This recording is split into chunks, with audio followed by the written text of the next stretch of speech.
on Monday, January 24th, 2022 at 6:45 p.m. Roll call, Ben, please.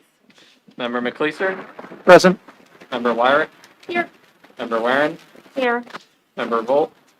Member Matheny? Here. Member Orr? Here. Member Schreier is absent. Ask that we please excuse Matt Stroya. Second. In favor? Aye. Those opposed? Motion passes. City Council is seeking public comments on the following items. We can look at our agenda. The first item on our agenda is Ordinance 58-2021. Ben, will you please read the title for the record? An ordinance amending Chapter 1133, Single-Family and Two-Family Residential District Regulations, specifically subsection 1133.08D, swimming pools, and Chapter 1707, swimming pools, spas, and hot tubs, specifically subsection 1707.01B of the Codified Ordinances of the City of North Canton, to lower the minimum required height of fencing for swimming pools to 4 feet. Chairman Revolt, you have talked about this at great length. Would you like to summarize this item for us? Yes, this is what we call the Soretta rule. And it will take the height of the pool fence from 5 to 4. The rationale is that 4 feet is a standard height, which is readily available. 5 feet is the height. So we're responding to that request. Align our standard with industry.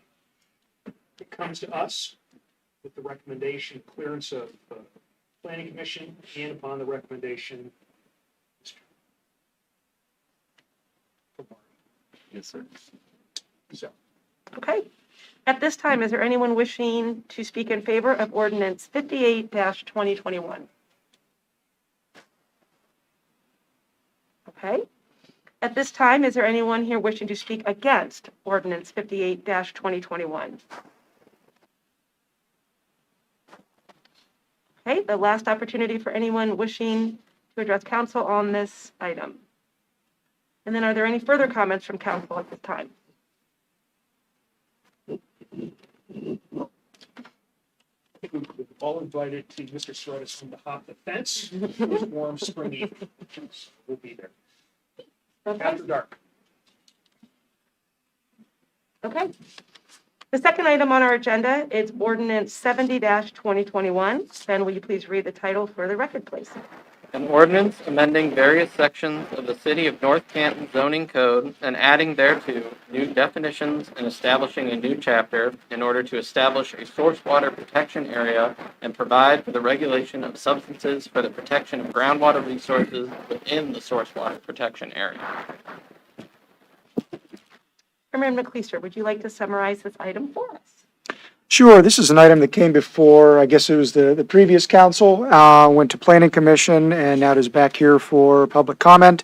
It's a measure that would protect our water and create a, basically designate different areas in different zones. So I don't know if Patrick has anything he'd like to add on that? Yes, this was a matter that has been worked on for the better part of a decade and has fallen short of implementation. So we've picked the ball up on this. It does pretty much what Mr. McLeeser was indicating, is it's establishing new zoning over top of certain areas wherein the flow of source water to our wells is within a 1-year or a 5-year timetable. And if new business is going to locate into one of these designated areas, we want to make sure that all the necessary protocols are taken to protect our water from spills of things that might be housed on site. Okay. Thank you, Mr. Diorio. Okay. Mr. Diorio, if you might also note for the record that this legislation extends our authority beyond our corporate limit, does it not? Yes, it does. The state legislature has created this through the Ohio Revised Code that allows us to extend this to areas where our well fields draw their water from. So, I mean, this goes into Jackson Township, Lake Township, Plain Township. And in order to get this authority, the revised code requires us to adopt it internally within our city boundaries first. And then once that's done and in effect, I will be meeting with the officials in the townships to talk to them about getting them to adopt these measures through their own zoning boards. Okay, at this time, is there anyone here wishing to speak in favor of ordinance 70-2021?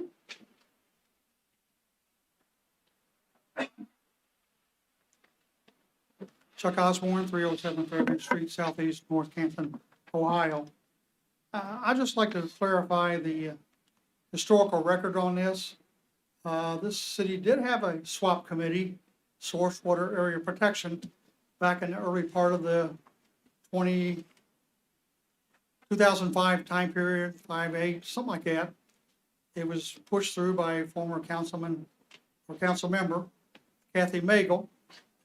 It was in existence actually for about at least one term, 4-year term, I'm guessing 5-year term. And prior councils failed to renew membership on the committee. And I know one, Miriam Ballman was on the committee, and her term, she termed out, and this council refused to reappoint her. So the SWAP committee basically was let go out of existence. So the record, I don't understand where we're, the statement that we've been working on this for 10 years.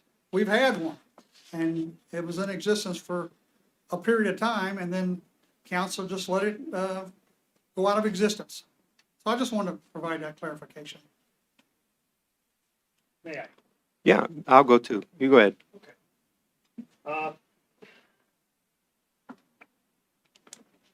think, Mr. Osborne, you have ignored a critical distinction between the existence of the Source Water Committee and what this particular piece of legislation does. The former was a committee who carried really no legal authority and operated inside the confines of the city of North Canton. As we noted in the introduction, this particular piece of legislation extends the city's limited zoning authority outside its boundaries to protect its source water. That is a critical distinction. I would argue that the committee that had been formed, that Mr. Osborne referenced, is essentially toothless. It had no authority. Ergo, its utility was nominal at best. This particular legislation gives the municipality, with the authority of the Ohio Revised Code, the ability to intervene and protect its well fields. With one exception, are outside the city. 2 exceptions, I'm sorry, are outside the city. This is a big deal. Mm-hmm. Yeah, I think I just want to echo that this is, something that's completely different than what was in the past. There was no source water protection plan. The provisions of the Ohio Revised Code didn't exist back then as they do today. We've adopted this plan, goes through zoning, prohibits certain uses, even outside our city, gives us the legal authority to act with or without township consent. And the people that comprise this committee today are people that are knowledgeable about what happens when there's a spill, what can happen to the water, and this will include officials from the townships as well. So, as well-meaning as the previous efforts may have been, the people that comprise this committee are people with the experience and knowledge of working with water and dealing with the impact if something happens. We didn't have that before. It was a citizens committee before. It pretty much dealt with water spilling of stuff on the roadways, things like that. I'm not going to- I don't know whether the state has, in the last 10 years, has broadened this authority by municipalities with their water systems. I just want you to acknowledge that there was a committee set up with the mindset, the awareness that we need to protect our water resources. So, but I'm not trying to throw water on this. It should never have gone out of existence. It should have been expanded years ago when we had one.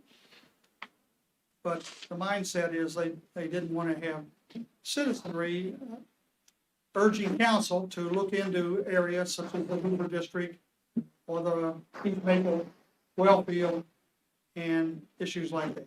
So I applaud this. I'm not trying to throw water on this. I get going and put my foot on. Thank you.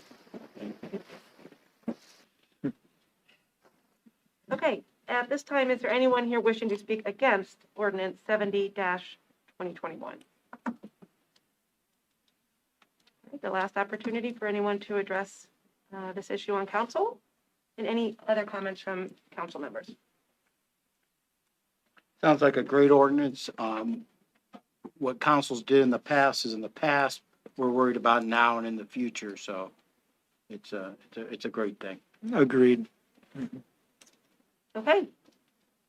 Okay, moving on. The third item on our agenda is ordinance 72-2021. Ben, will you please read the title for the record? And it's on the back sheet of this page.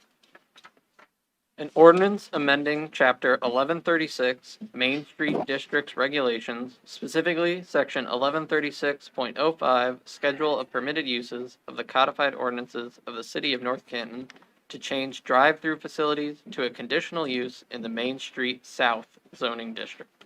Chairman Revolt, would you please summarize this? As you may recall, when we adopted the new zoning for Main Street, we did not include drive-throughs as use in some of the districts. One for our consideration tonight is the Main Street South zoning district.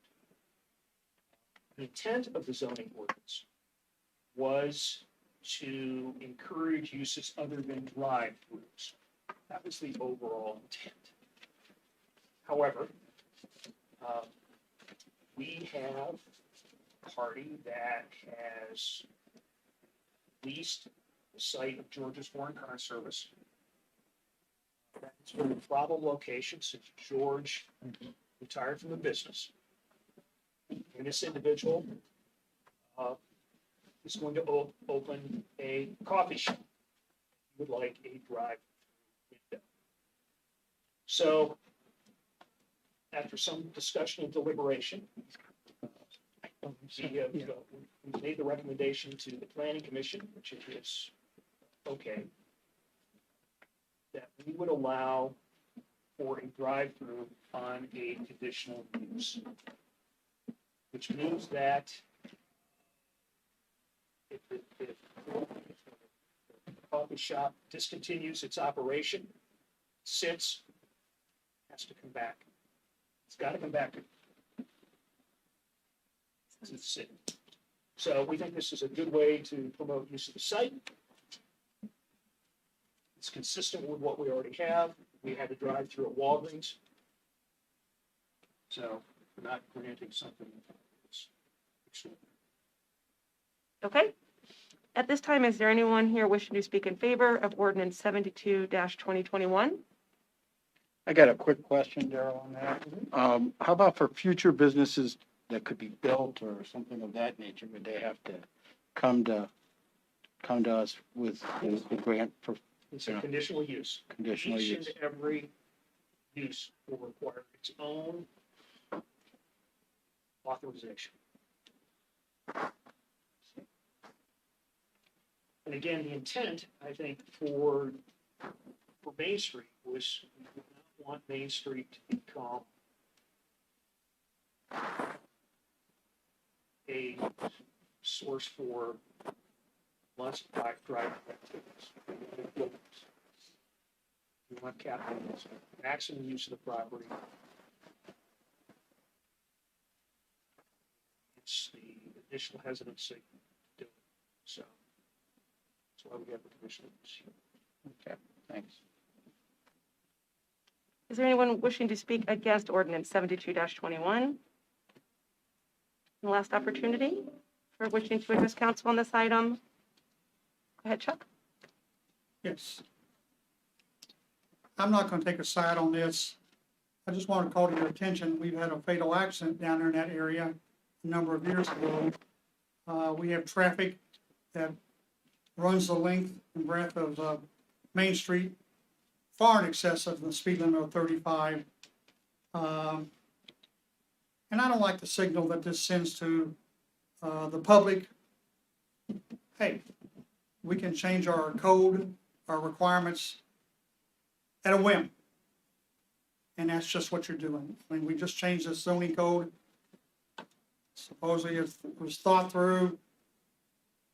And now you're going back and tweaking it for whatever somebody who comes along and says, hey, I want to have a drive-through for my coffee shop. You have rows down there. I haven't gone by and looked at how close proximity all this is. Can you guarantee them having a drive-through is gonna make this a business that's gonna blossom into something fantastic? How many coffee shops with drive-throughs do we need to have? So I just want to call it, we have traffic issues. If you've ever walked along Main Street, and that's what everybody wants, we want a walking city. You walk down our sidewalks, and within almost a hand's length, you have a car that's doing at a minimum of 35 miles an hour, and most likely 45, 50, I've seen them. So, not too keen on adding the more ingress, egress up and down Main Street like this. Thank you.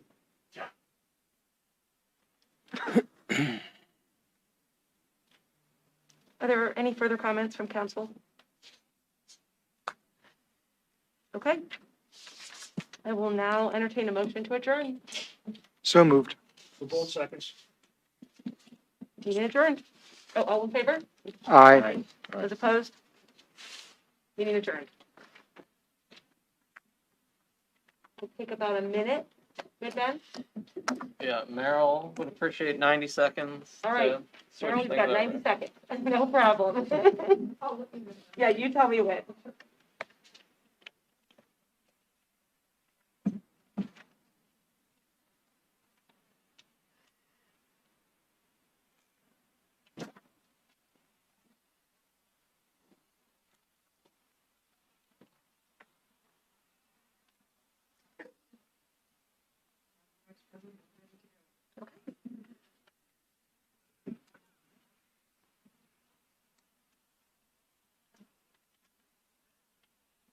Okay, I now call to order the Committee of the Whole meeting on January 24th, 2022 at 7:03. Roll call. Ben, will you please call the roll call? Member Orr, Here. Member Matheny, Here. Member Revolt, Here. Member Warren, Here? Member Wyrick, Here. and Member McLeister. Here. Member Stroy is absent. And a motion to excuse Member Storia. We both move. Second. All in favor? Aye. All opposed? Motion passes. Okay, we'll start with Community and Economic Development. First up, Chairman Revolt, the floor is Thanks yours. very much. We just discussed proposal to lift the height, or reduce the height for fencing around swimming pools from 5 to 4. I don't think we need to have any other discussion. The planning commission's recommendation. Planning Commission did recommend favorably, did it not? They also recommended 2 additional changes to take out. Yes. I don't have it. Do you have it with you? It was the live fence, Yes. to remove the live fence. Yes, on top of above ground pools is the other one. Yes, and then taking away the provision which allows the pool to be calculated for part of the fence height. Yes. You got to speak up, can't hear you. So there was 2 conditions Planning Commission recommended. One was to remove the allowance for a living fence, and the second one was to allow above-ground pools to be calculated in the fence height. What was the last one? Calculated in the fence height.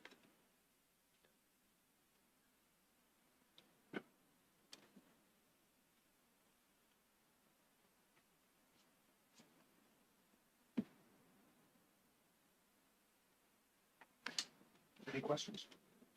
If there are none, we'll entertain a motion that we have legislation. I'll make that motion. Second. All in favor? Aye. Opposed? Very good. For clarity, with or without the planning commission. With the Planning Commission's recommendations. Good call on the Planning Commission's part. I think we've had some problems with live fence issues in the past.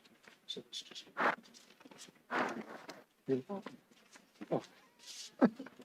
All right, let's move on to item 3B. We are at a point on the Kmart properties where we need to transfer those properties from municipalities' ownership to the Community Improvement Corporation. We have 2 parcels that are referenced in the ordinance. 2818 is the residential triangle that lies at the very rear of the property, residential zone property. And then we have 2582, which is the Kmart property. For those who, we have a map here, see it.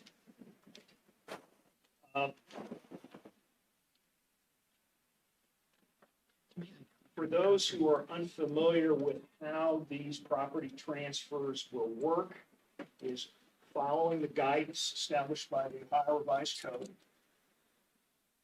Municipalities are authorized to transfer property that they own to their Community Improvement Corporation.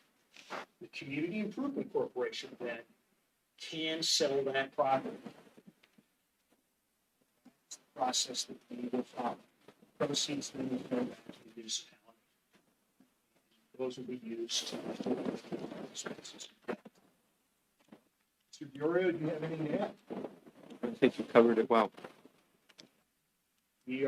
People have asked, what's happening?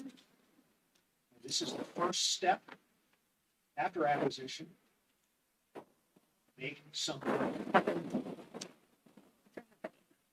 And those happenings will be disclosed in due course. I have a question there. Yes. So at what point will property 192 change from residential to commercial use in this case?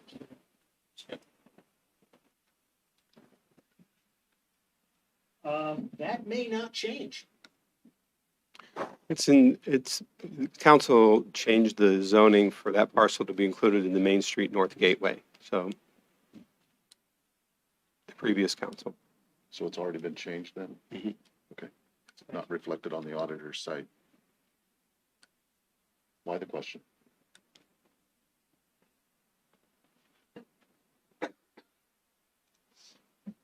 I'm sorry, was there a question? No, the auditor, it just has a product. I mean, yeah. The auditor's. I think in here it says it was residential, or you mentioned residential. Yes.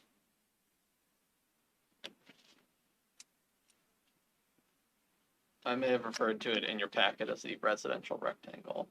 That was my shorthand for that property. I apologize if that caused. I just want to make sure as we move forward with this, that it is zoned properly for what the use is going to be, so that we don't hold up or delay development. Good point. I don't think we're gonna have a problem with time. Okay. At the end of the day. And I'm not at liberty to discuss anything else, but I don't think this is one that will necessarily be one of the first.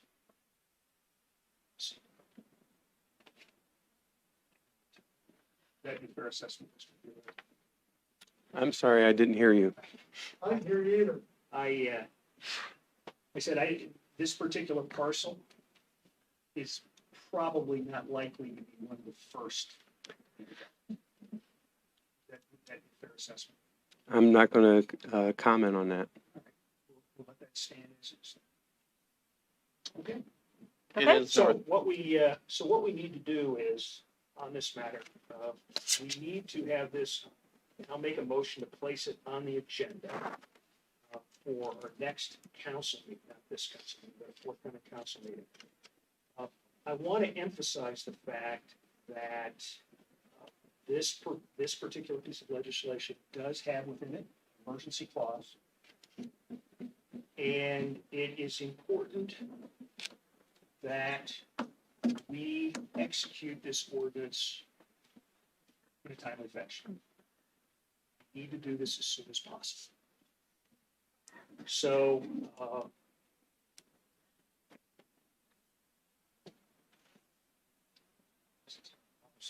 just make sure we count noses. We've got a date. We really need to get this particular one done. I think there's a plan for that. So I'll make a motion that we advance 3B. I'll second. Second, all in favor? Aye. Opposed? Okay. I'm up next with finance and property. This year, kind of time of year, we run into projects that started before, and we have a lot of things going. And one of the things we always do as council is anything over $50,000 comes to us to approve. And Gina, do you want to talk about any of that, or? This is the list of those items over 50,000 that needs Board of Control approval. So this is the entire list, and it was already approved with the initial budget. Continuation. It is not an emergency, so we'll move that to the next meeting as well. So do I have a motion? Can I have a question, Bill, Sure. real quick to Gina, just because I wasn't able to find it in the budget stuff? The equipment being financed for the sludge lagoon, what is that equipment? For the what? Sludge lagoon? For the sludge lagoon cleaning? That is not financing being equipment? financed. That is not one of those that are being financed. The financed pieces will be the valve turning truck. Yes. The salt dome structure, but we are not adding that. We're not ready to add that at this time. The other one is the asphalt paver with the different pieces of equipment that comes along with that. And no,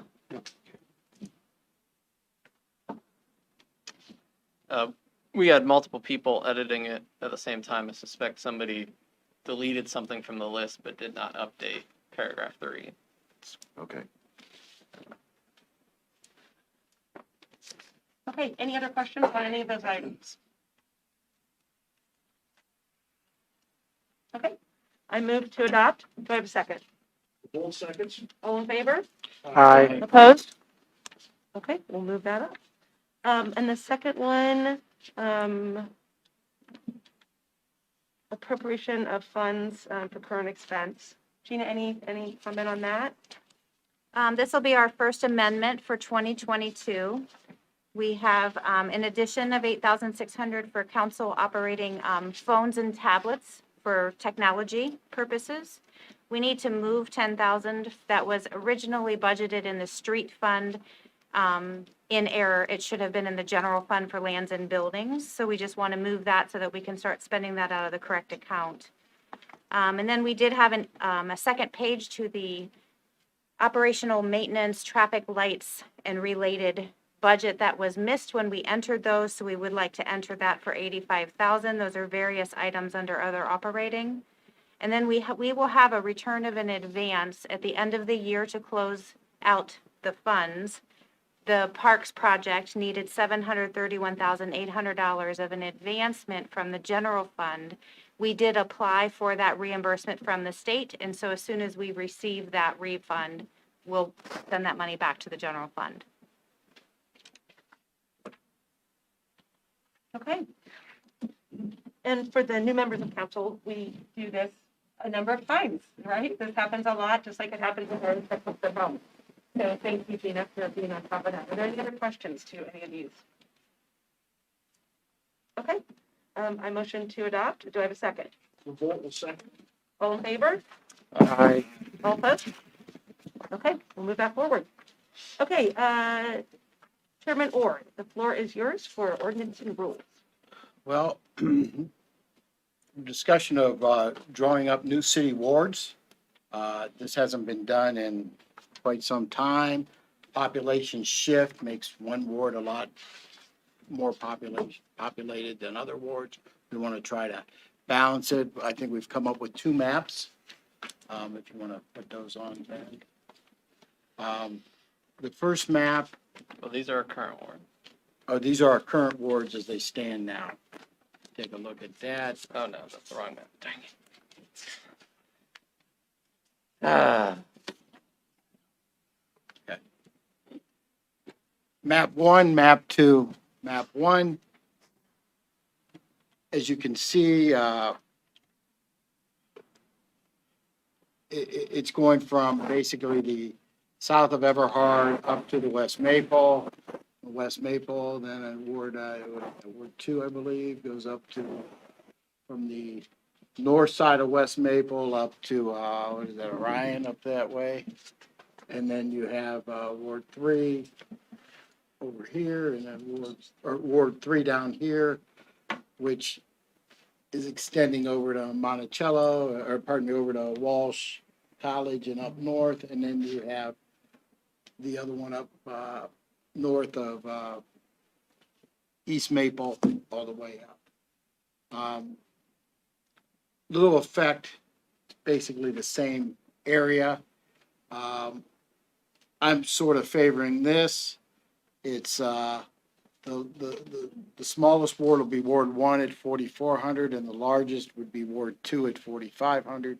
So most of the wards are really close. So if you go to map 2, you'll see where we'll start with Ward 4 is going over to the Knolls and clear over to Market Avenue and Monticello. You'll have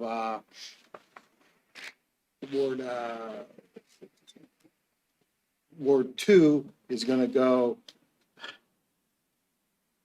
along Main Street all the way up to 7th and Easton, all the way over to Market. Ward 2 is going to be basically from Glenwood all the way up to 7th Street, and then you'll have the other ward basically from 7th to Orion. Hey, John, Yes. since this one's a little more jumbled up, could you tell us what the colors of each ward is? Just, That'll help. yeah, I looked at that and so in both, Okay. blue is Ward 1, yellow is Ward 2, red, pink is Ward 3, and green is Ward 4. and I had seen that. I just didn't know that was accurate. Okay. So you see it. What's the green at the northern end? That's on the base map, it's Bobolink Golf Course. So why is it colored in? It's part of the map that the coloring is built on top of. It's not Ward 4. No. We take it. So there's the two maps that we've come up with. Council, I don't know what your thoughts are on these two maps. I kind of like Ward 1, or map 1 over map 2. It's pretty much consistent with what we have now. Yeah, I think that'd be my preference as well. I think it's just easier to understand and look at. And really, when was the last time we redistrict the wards? Was it 72? The last ordinance reference in the codified ordinances was 72. So So this is, there may have been minor changes since then. and right now, the largest ward in the city is Ward 2 has approximately 5,500 people 5,500. And these would balance it out. Currently, currently. Yeah. yeah, I like that one as well, I do think it's easy to understand. Kind of like the least amount of changes, but again, I'm not convinced that most people know what ward they're in. So, you know, like as far as we were looking at the public, I don't think most people know where they are, where those boundary lines are. And for the current council, either ward, you're living in your current ward now. And in the future, correct? Except I think I would change, you would definitely. if we did it have to. Right. I think I would change on that too as well. Least amount of changes is in map 1, and I would kind of like to see that. passed. I would support map 1 also. Is there anyone totally against it, or? I think it even has the least variance as well, so Least amount that of makes changes, sense. when they're all within a couple hundred of each other, which will make it better, so. All right, so we want to probably move this on to a future council meeting? Well, I'll bring a written version of Ward 1 back to the next committee. Or map one? Because we'll have to make legal descriptions of the chunks, so. Perfect. Thank you very much. So you need a motion Motion and to a place this second. on the agenda? Or he is going to come back with. Are you Are you gonna bring it back to committee, or are you gonna? Back to committee, yeah. Oh, okay. Okay, so moving on to Parks and Recreation. Chairwoman Wyrick. Okay, so we have item 6A, which is regarding setting prices for Dogwood Pool. I've spoken with Patrick about this. We're looking at a slight increase, which really is based on increased use of the pool, increased costs of supplies. Patrick, is there anything you want to add?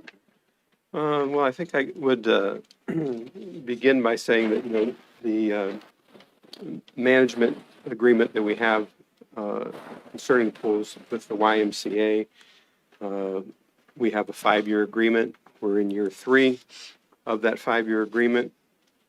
We've been generally very pleased with the direction that we've been going, better utilization, providing a better user experience there, and that comes with frequent meetings with Y personnel to make sure that the pool can be all that it can be.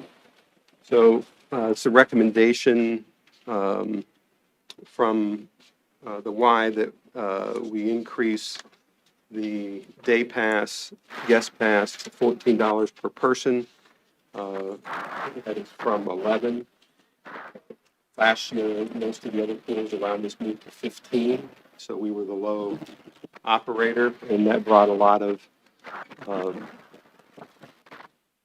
unwanted traffic from outside our community to our community. And we are recommending that season pass holders would be eligible to bring their guests on Friday, Saturday, and Sunday based on interactions with guests and season pass holders. The weekend is when season pass holders utilize the pool the most. Guests would be limited to 2 guests per pass holder. Anyone can purchase a day pass Monday through Thursday. The pool is underutilized Monday through Thursday. After 5 p.m. every day, the day pass will be reduced to $10 because there's only a few hours left in the day. But some people do like to do that. As you recall, I think you may have heard a report that from made to last council that the number of passes sold last year, season passes sold, was a record, over 3,400 passes. So we think we're doing the right thing. And the formula that has been used historically to establish the season pass rate has been a multiple applied to the day rate. And that formula has worked well over the years. It's basically, you're a family, you got 2 kids, how many times you're going to go to the pool, what's that membership cost versus if I just bought day passes. And we try to keep that rate around 2.4 times for a family. So the rate, as an example then, if we look at the city residents, the single membership would go from $80 to $84. The family rate would go from $192 to $202. And the senior rate would go from $40 to $50. And then there are non-resident rates. And then there are rates after the pool opens, that we sell a pass to, and it's higher. So we discount getting your membership pass ahead of time before the pool opens, whether you're a city resident or not resident. No. And I believe the Y also provides a discount if you're a Y member. Is that correct? Is that remaining? Well, that would be, yes, the Y does provide a discount to its members of that pass. Are kids under 6 still free, or is that passed, or is that current? Is that in this rate? Like someone who, yeah. Pardon? He's asking if kids under 6 get it at a lower rate of what they. I think they were free in the past. I'm not Yeah, sure. there's no change to No that. change to that? To that. So these are the only changes that we're recommending is preseason, after it's open, there's two grids, city resident, non-resident. That's all that we're recommending, that we go along with that change. Does this change next year's rates to not be approved by council? Does this give you the authority to change rates in consultation with the Y going forward? Well, Or is I'm this glad gonna you come to brought that council up every because year? we get a little just too focused on the rates, and I really want to talk about, what I think are best management practices, and I've been around enough to know from viewing it from the outside, sitting where you sit, versus to see, how the sausage is made inside the asylum. And I think that we need to make sure that we continue to apply a business-like approach to all the assets that we manage. And so, whether it's a pool, whether it's a pavilion, or whether it's a golf course, that we're applying business management practices to try to make sure that these facilities are not, over time, providing a drain to our general fund. So, as you all know, you've been around, you understand that the general fund has been a catch-all, and there's just only so much available in the general fund. So we appreciate what the voters had done to approve the operating levies to correct that imbalance. And we just want to make sure this doesn't get in an imbalance. We had an agreement with the Y that for a 3-year period, we were going to set aside, each party was going to set aside funds to the Dogwood Pool Capital Reserve account, that we would be able to accumulate some funds for the renovations that we had spoken about with council before. This upcoming cycle, we want to renovate that pool house and the splash pad. We've applied for a capital grant, waiting to hear the results of that. But in the meantime, we're also trying to bank our own money.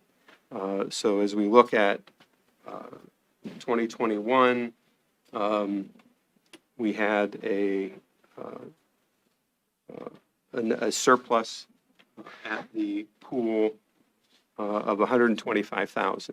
So, but the year before we didn't in COVID. So we're getting, back to numbers that might be a little bit more historical, that the pool is operating in a plus. And it's not that money, we want those funds to go back into the capital investment in the facilities. That was what was established by council a few years ago, was to try to do that. We took a hiatus with COVID as one of those, let me rephrase that. So a 3-year period, we were going to set aside funds, but one of those years was 2020, and the pool was basically shut. So we've extended that an additional year. I can support, administration controlling the day-to-day operations, especially when we've contracted out to other entities to run these assets. But I would ask, since council's going to be the ones getting the questions on the rates and when that's coming about, that as council as a whole, before rates go up, that we would get a listing of income by source and expenses by category prior to a public announcement of changes, so that, we can confirm and stand behind the decisions to raise the rates because either we're not making money or the need for improving those capital funds for the investment back into that. But I would like to see that from Gina before we go into next year, if there's a rate increase, so that we would have information to get back to the public when they ask. If I can add too, as a point of reference on rates, the closest pool to us is Clearwater Park, which is just north off 619 in Uniontown. Their day rate is $20 per person and $13 if you're under 30 inches. So it's a little more objective than our subjective. If you're 6, I don't know, you could be really tall. I mean, you're just in free. They are still free under 6, but theirs would be $13 for most children and $20 for everybody else. So, I mean, coming up to $14, it's a very similar chlorinated pool. We're not looking at other ones like Clay's Park and that's obviously a giant, water park with a lot more water activities, but that's the one we kind of reference closest to us. One Just, on Main Street or Cleveland Avenue? yeah, you would take Yeah. North 619. Cleveland Avenue 619. to 619 and then head east. Oh, okay. It's called Yep. Jellystone Clearwater now. They changed a few years ago. Across from- And just to Mr. McClister's point, yes, it's a 25% discount given to season passes if you are a YMCA Okay. member. Thank you for the Yes. clarification.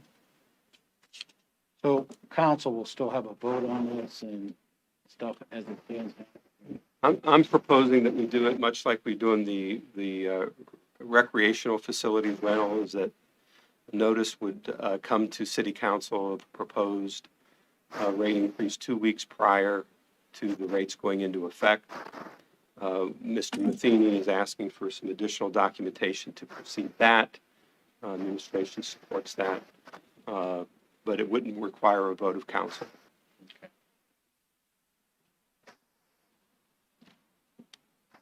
Any other discussion about this?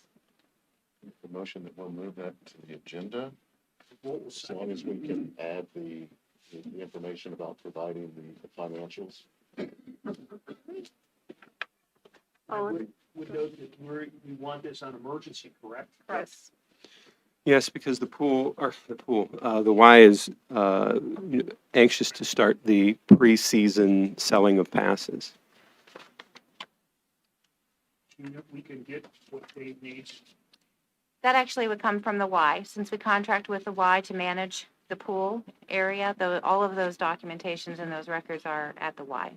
And I Because- thought, I'm sorry, I thought that was going to be for the next time it For comes, next time, not this because We're time. not going to have a vote in Okay. increases. We're voting to correct or to accept these increases Right. based on the information, but I would like to have that going For next year. forward. He does give us an annual review at the end of every year, or even mid-season, he'll send us an email with sort of an update of here we are so far. We'll certainly share that when we receive it.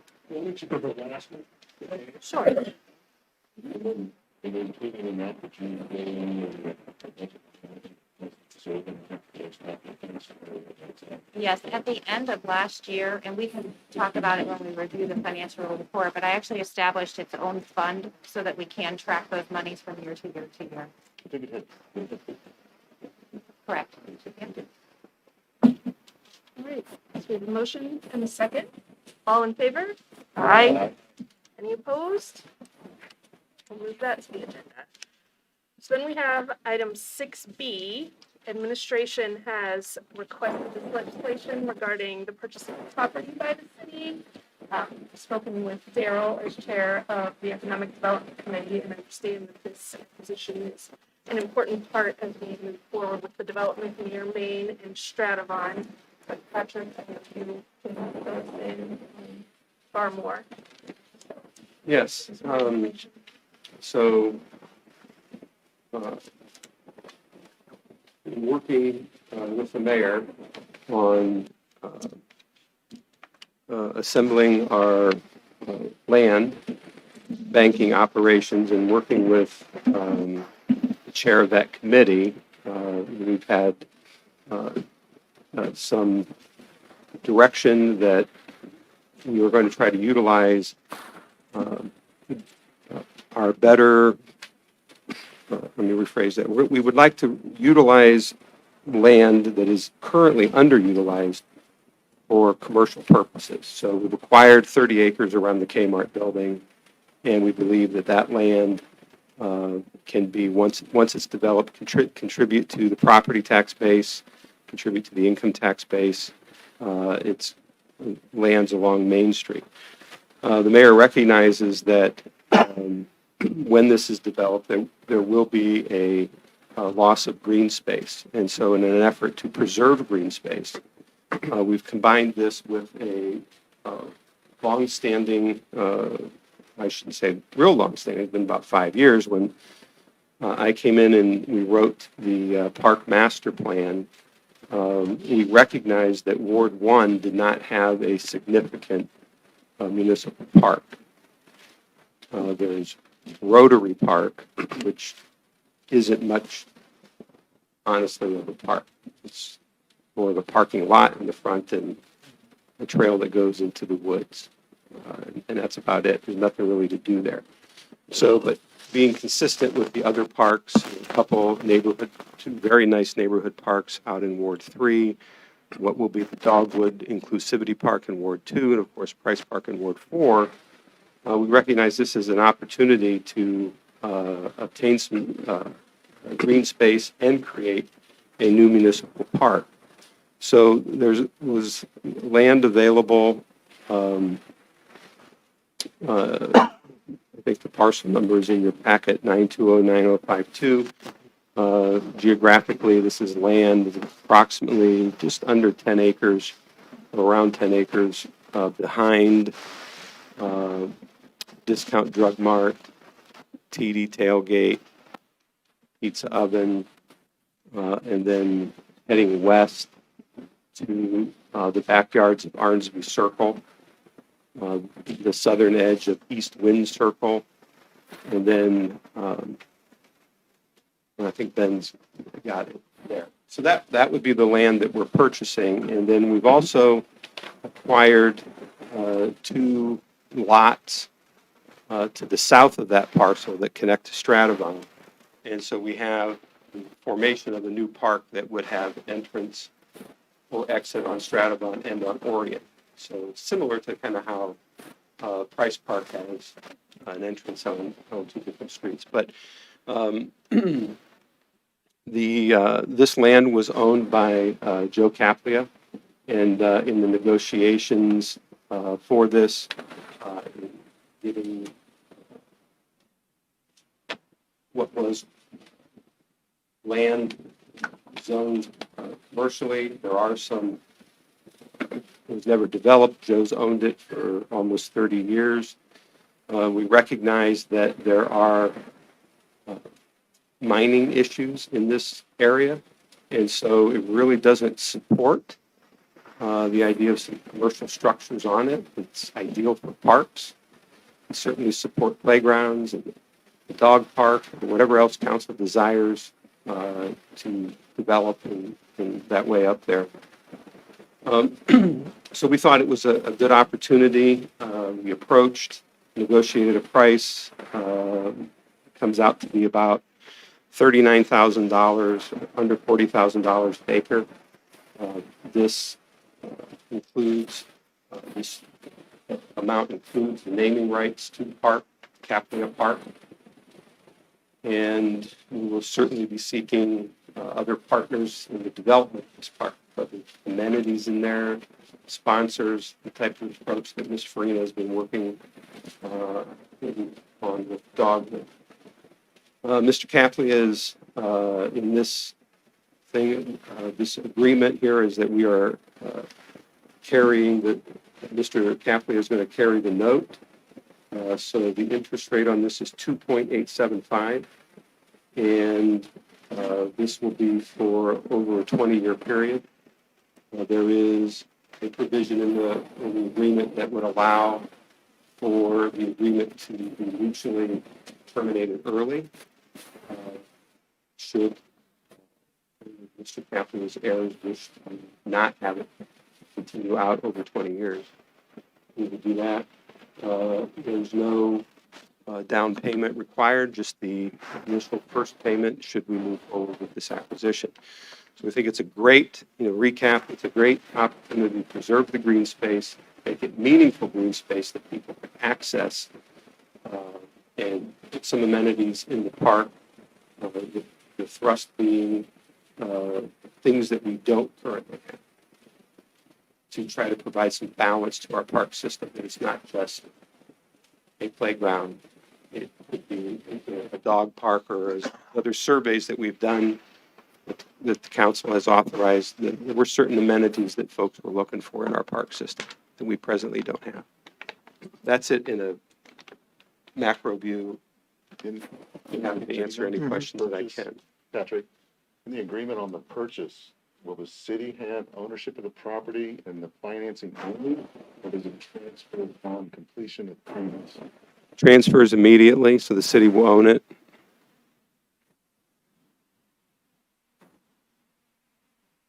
So currently it's listed as agricultural property, It's currently listed as commercial. on your site? It's Mhm. agricultural. It's zoned commercial. Or general business, whatever that was. That's what it was when it came in from Plain Township and the city annexed it. I was just going by what was on the auditor's site. Classification is agriculture, and use code agriculture.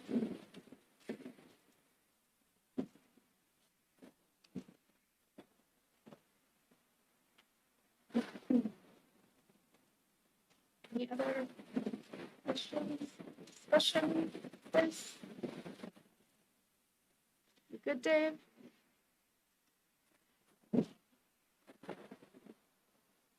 Okay. I guess I have concern, and I think we can address this as we're expanding the parks. Are there funds available to develop this? Like the idea of mentioning what they've done with donations to other parks. But do we actually have a plan, or we just purchase them now with hope to have a plan in the future? Well, I think, we have the outline of a plan that we put together, and, up until Catherine and I got here, there was no plan. We had nothing. And now we have something, and we've been very successful in raising a lot of money from a lot of sources, and exercising some of our contacts in Columbus to make all this stuff possible.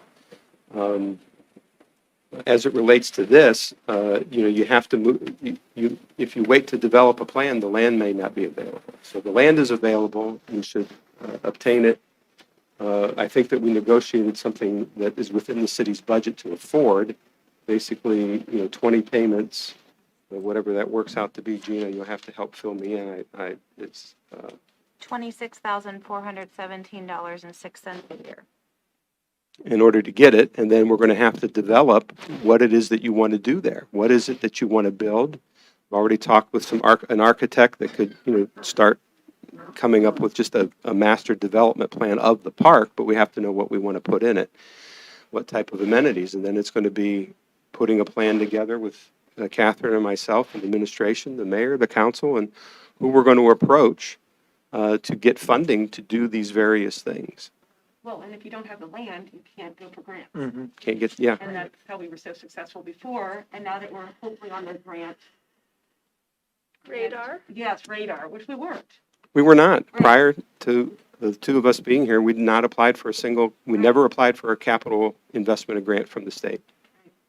So, and once they start giving, and there was a lot of money given last year, you're kind of on their system. And we had a lot of ideas when that first money came through. Remember? I mean, there was a plan A, a B, a C, and, so when you talk about plans, we really did have plans. And then we had to scale back, but this is kind of part of that, so. Mm-hmm. You also have some input from certain community survey that was done over the summer. Yeah.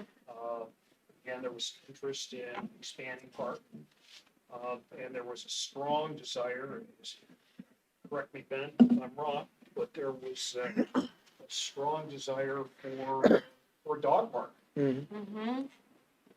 So, and if anyone's familiar with planes, not sure that, fortunately, it's probably not capital intensive.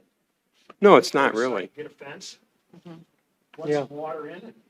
You got some, it's actually fantastic. It's a dog park, with water and a baby for the dogs. Pretty cool. Mhm. So maybe, to your point, is that I think we can get in with a modest amount of expenditure that started. And as Catherine's proven, once we get a park up, we may carry it some council, maybe not to have it evolve at some future point. We're not building it for eternity. Get it up, get established, and then if we decide we want to change its focus, we'll improve it. Future council. Yeah, you make a good point. Someone brought up a good point of having the land already. When you reach out to ODNR, Ohio Department of Natural Resources, Nature Works grant, land acquisition is key. If you already have it, then that's, helps move the grant process along, and they'll have another round coming out. And then if we were to go with dog park, because it was high in the survey, and it is not something we have in our community, we could really reach out, like we do with people that would be interested in sponsoring. I feel like we have at least 4, maybe 5 veterinarian offices just up and down Main Street. If you've ever visited Plain Township's dog park off of Schneider, they have the sponsorships by various vets and pet groups and people that are very interested in animals. So we would try to seek those private donors, so we have that public-private partnership going on. And it is a minimal cost, like you mentioned, for a dog park. There's not too much other than cutting the grass, putting the fence around, parking maybe a little bit more, but it would be an amenity we don't have, so. It helps. I had questions to see where this was I going. had questions too. I had research to do. One of the things that you might want to do is, if you've got an application that we've submitted in the past, you might just pass it out, so people can see what kinds of questions, if you've got some that's a thick information on packet. how they score those, Mhm. I think that would be illuminating, these state scores projects. Yeah. Okay, well, how do they score parks? What do they look for? As we were looking forward for the investment for the future for that sector of our city, with the economic development that we are hopeful that's going to come through, we felt that this would be a great advantage for us to secure this property for the future businesses out there and residents and employees. It could be an area of leisure for them on their lunchtime, or again, whether it's going to be a dog park or multi-purpose facility, athletic field or something. We can put all those ideas as the future brings. But I just saw the potential for this, to have this added, especially in that ward with no park, but what it's going to bring to the community, whether it's just going to be, I'm going to go up there and watch my grandkids play around for a while. Oh, you know what? I'm going to go get a sandwich now. Or I'm going to go shop, or I'm going to go get a beverage or something like that. And I foresee even ideas of having Wi-Fi up there so that, or a pavilion, a number of things that we could have. But I just see this as a real potential for us, and for us to secure this property now at such I think, a very worthwhile, sound plan. It's just that investment for the future. And it adds a little bit more sustainability, I think, up there for the advancement of that sector of our city. So I just thank council for considering that. I think you've all done a nice job of trying to pull this together. Like I said, I had questions when I first saw it too, but I had some research to do this weekend, and I feel good about it now. I absolutely see the necessity of getting it, so. What do the residents feel? Have we talked to any of the residents up there? I would always like a park in my area, but I mean, I think Well, I mean, when you talk about the residents up there, I mean, you're really only talking about folks that live on East Wind and Arnsby, because it's all commercial around there Yeah. except for those 2 streets. I lived there for 30 years before I moved out of Ward 1, and that neighborhood remains a friendly neighborhood. I mean, it's a place for young families to locate to. There are there now. And I did with a previous member of council walk the neighborhood and talk to folks when the weather was nice who were out and explain to them what it was that we were thinking of doing back there, and met with great fanfare. I mean, who doesn't want to park? Right. Yeah. But it has to be, we respect that it has to be designed in such a way that, a buffer. We expect that, the parking for this would be located closer to the commercial development, not towards the residential side of things. So, I mean, we go through the planning process, the design process to get this moving. But, once we got this moving, we acquire the land, then we would start with the idea of, okay, it's 10.71 acres, plus the other land that we bought south of it. How do we start laying this out? What does it look like? Come back, other ideas, start plugging these different amenities into it. What makes sense? Can we do right now? What's the easy lift? Dog parks an easy lift, et cetera. Things like that. But it's most likely like a 5-year development plan. To get everything eventually up there. Seems like a lot per acre, but it seems like there's opportunities, so. I said it seems like a lot per acre in pricing, but. Well, it seems like there might be that price is comparable, within a few dollars of the price that we were paying for the Kmart property. But you can't develop this land. With, build on. which is, we have to make sure we're talking about the right properties for people that don't pay attention, but, in my parlance in doing it, there's the Seritage property and the Kmart property. The Seritage property is the property that was developed in which a Kmart building sits on it. That's the Seritage property. The Kmart property is the surrounding 15 acres of wooded and swampy land that sold for about $30,000 an acre. So we're at 37. Yeah, and this doesn't have a lot of the issues that other land has that needs to be remediated by whoever's developing it. All right, I would move that we add this to the agenda on emergency. Second, Second. all in favor? And Any opposed? I just might add as color to that, that can go the 3 readings as long as on the 3rd reading it has the emergency clause in it so that it goes into effect with the mayor's signature. So we're okay not having to do that like one and done next week. Okay, and finally, street and alley. So Mr. Stroya is out, so I will take this one on his behalf. So every year we have to sign an agreement to buy rock salt for our streets, and I think tonight's an appropriate night to address that subject and the need for it. We don't know when ODOT's going to put it out there so that we can buy it. We want to make sure that the city has the authority to make the purchase at a timely manner when that rock salt becomes available. Anything else you'd like to add, Patrick, or? I would just add that you said it kindly about ODOT and when they put things together and get it out there. Sometimes it's June, sometimes it's February. It's hard to get a read on it, but what is required in order to participate is council passing an ordinance authorizing us to participate. Without that, there's no waiting on it. If you don't have it when they go, you're out. Then you're buying rock salt through a direct supplier and you're paying not a cooperative rate. If I might, for those of you who may have longer future here, we have had situations in the past, and Greg's nodding because I think you may have been on council, where we have missed this participation. And the costs are mind-bogglingly high. If you can get the salt. We don't want to be in a situation where we can't get it, or we have to go to other communities to borrow it. So just put this in your mental file, that this is something that should be done soon after the first of the year to get ready to do this. Yes, and Because there, again, there's a real penalty for missing it.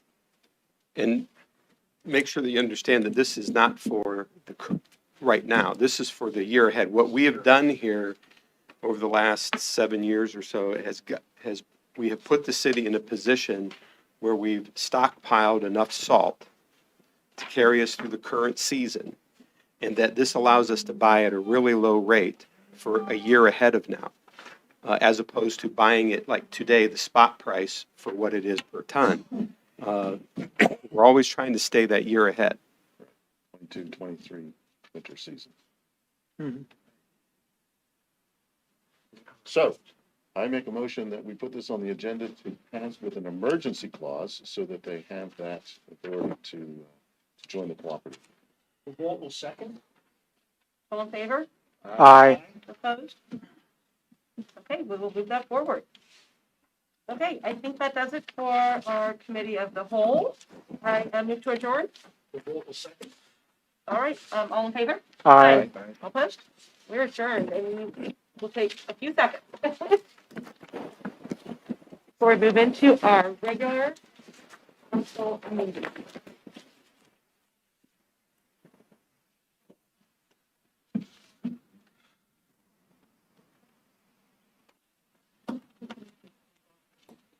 Patrick, aren't there always so many entities that make the news for not buying salt ahead of time? Oh, yeah. And the cities are just stuck with, sometimes if they can even get it. If you can get it, Yeah. you can pay $1,000, $2,000 Yeah. a ton, Mm-hmm, Jeez. just because you can't get it. right. You know, how bad.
Okay, welcome to the North Canton Regular Council meeting on January 24th, 2022, beginning at approximately 7. Yeah. Can we please have a call to order? I just did that. Yeah. Welcome. Okay, who would like to do the opening prayer tonight?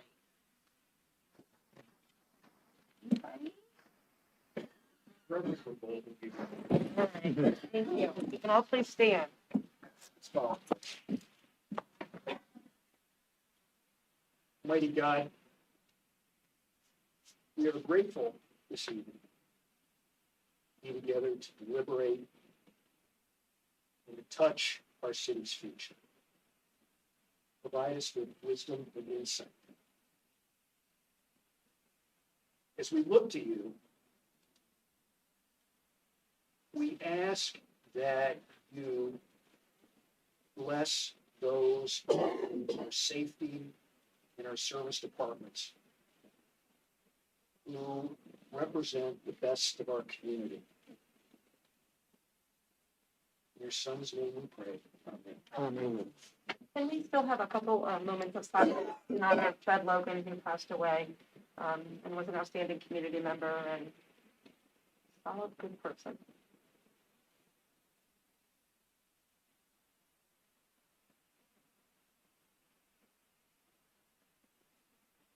Okay.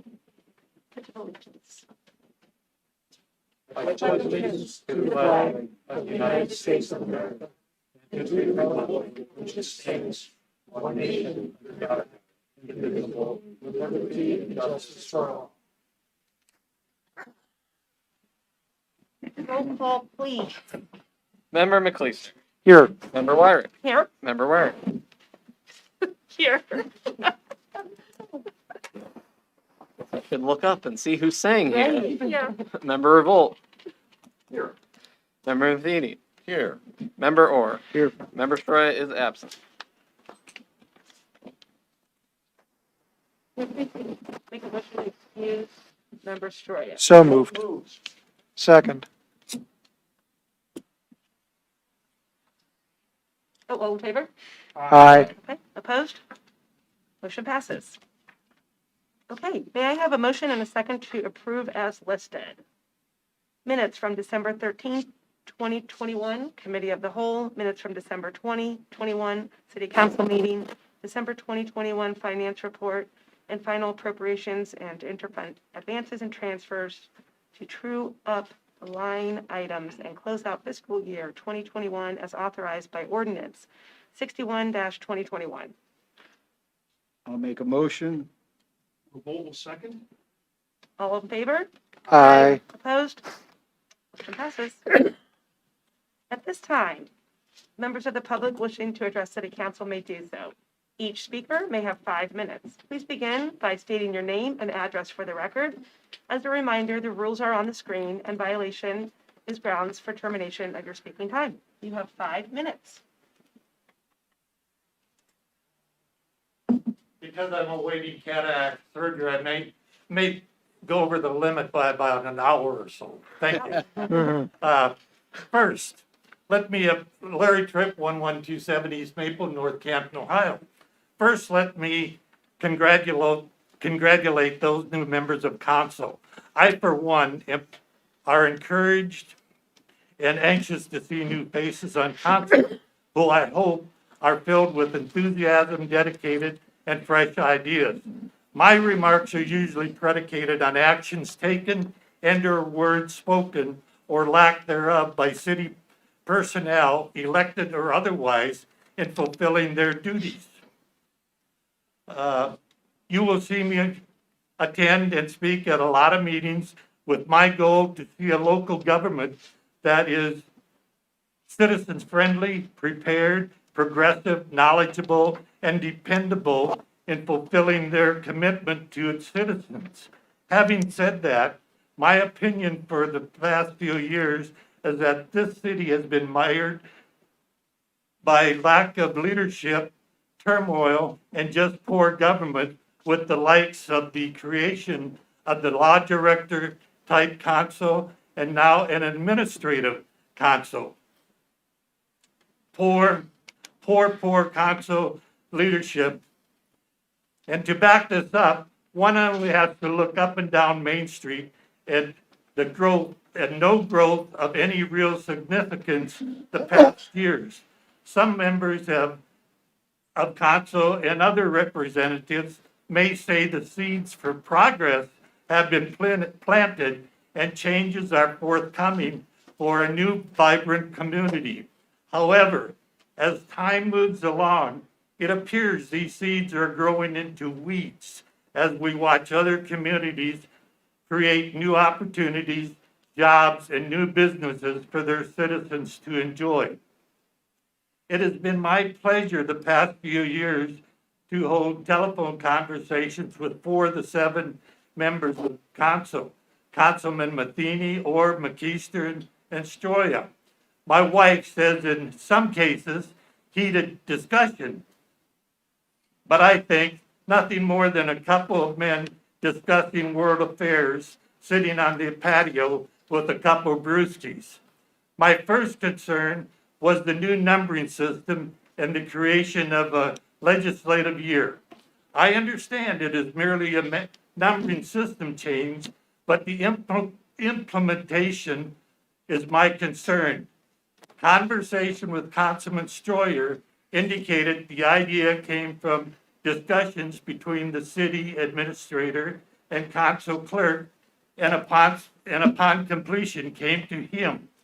Why wouldn't the council clerk address the issue with the council president to whom he reports prior to do any research? Why was the full council not made aware of changes? Why change a system that has worked for over 40 years? Where was Mr. DiOrio on this issue when he was a member of council? Is this a sign of the continuance of the administrative council form of government? Number two, for the past two meetings, no city videos and very, very poor sound qualities. Number three, poor council person decorum displayed by council person arriving in council chambers, sitting wherever desired, sits what appears to be at least 1 foot in chair, as viewed by the video supplied by Mr. Osborne. As a courtesy to the citizens, and I'm sorry, I'm having trouble reading this. Okay, I'll skip it. But anyway, and then leaves unannounced. This has occurred on the December 2021 meeting. No record of council excusing this person to leave. If this disrespect of council decorum is based in any shape or form of COVID, then why did the individual even come to the meeting? Number four, another issue, the language of ordinance 13-2022. As I read the ordinance and voted upon, I came to believe that nothing was done, that the voting was done on an issue. Larry, you need to finish up. Pardon me? You need to finish up. Your time's up. Forget it. Thank you. You're just like everybody else, except I know, your I word. follow the rules. I was talking about you, of course, I know, you realize that. I know. Thank you. Is there anyone else wishing to speak from the public? Fine, Mr. Osborne. Oh my gosh. There was a time here 20 years ago when council was very amenable to letting senior citizens speak. That was very poor judgment on your part. Chuck Chuck, Osborne, we have 307 rules that you Fairview need to Street, follow, Southeast. and if you can't follow them, you can leave. These are the rules. Since I've been on council, that is what we have followed. You have 5 minutes, which is more than any other entity allows. Chuck Proceed. Osborne, 307 Fairview Street, Southeast, North Canton, Ohio. In 2009, the position of Assistant Council Clerk was eliminated, leaving former Council Clerk Gail Kalpak to handle all duties of the council office. Mrs. Kalpak had trained in the council office for nearly 10 years when she assumed the duties of council clerk upon the 2004 retirement of former council clerk Mary Louise Biddle. Mrs. Biddle had trained in the council office starting in 1985 under former council clerk Marion Wilson Barr, who served 25 years in the council office. Without exception, when each of these individuals assumed the position of council clerk, they were all well-versed in compliance with the city charter, Ohio laws, and policies and procedures of the city. Sadly, all of this experience and knowledge began to erode when the city hired its first only full-time law director, Tim Fox. Mr. Fox was intent on changing the policies and procedures of the city, and this made working conditions difficult for Mrs. Kalpak, who chose to take retirement in 2014. With no assistant council clerk working at the time, there was no one trained or prepared to take over the vitally important position of council clerk. The council clerk that replaced Mrs. Kalpak had no interest in learning North Canton council clerk position, and her performance resulted in her dismissal. Law Director Fox was ultimately forced out of his position as well. The turmoil and damage inflicted at City Hall through each of these poor hiring practices has continued in my estimation.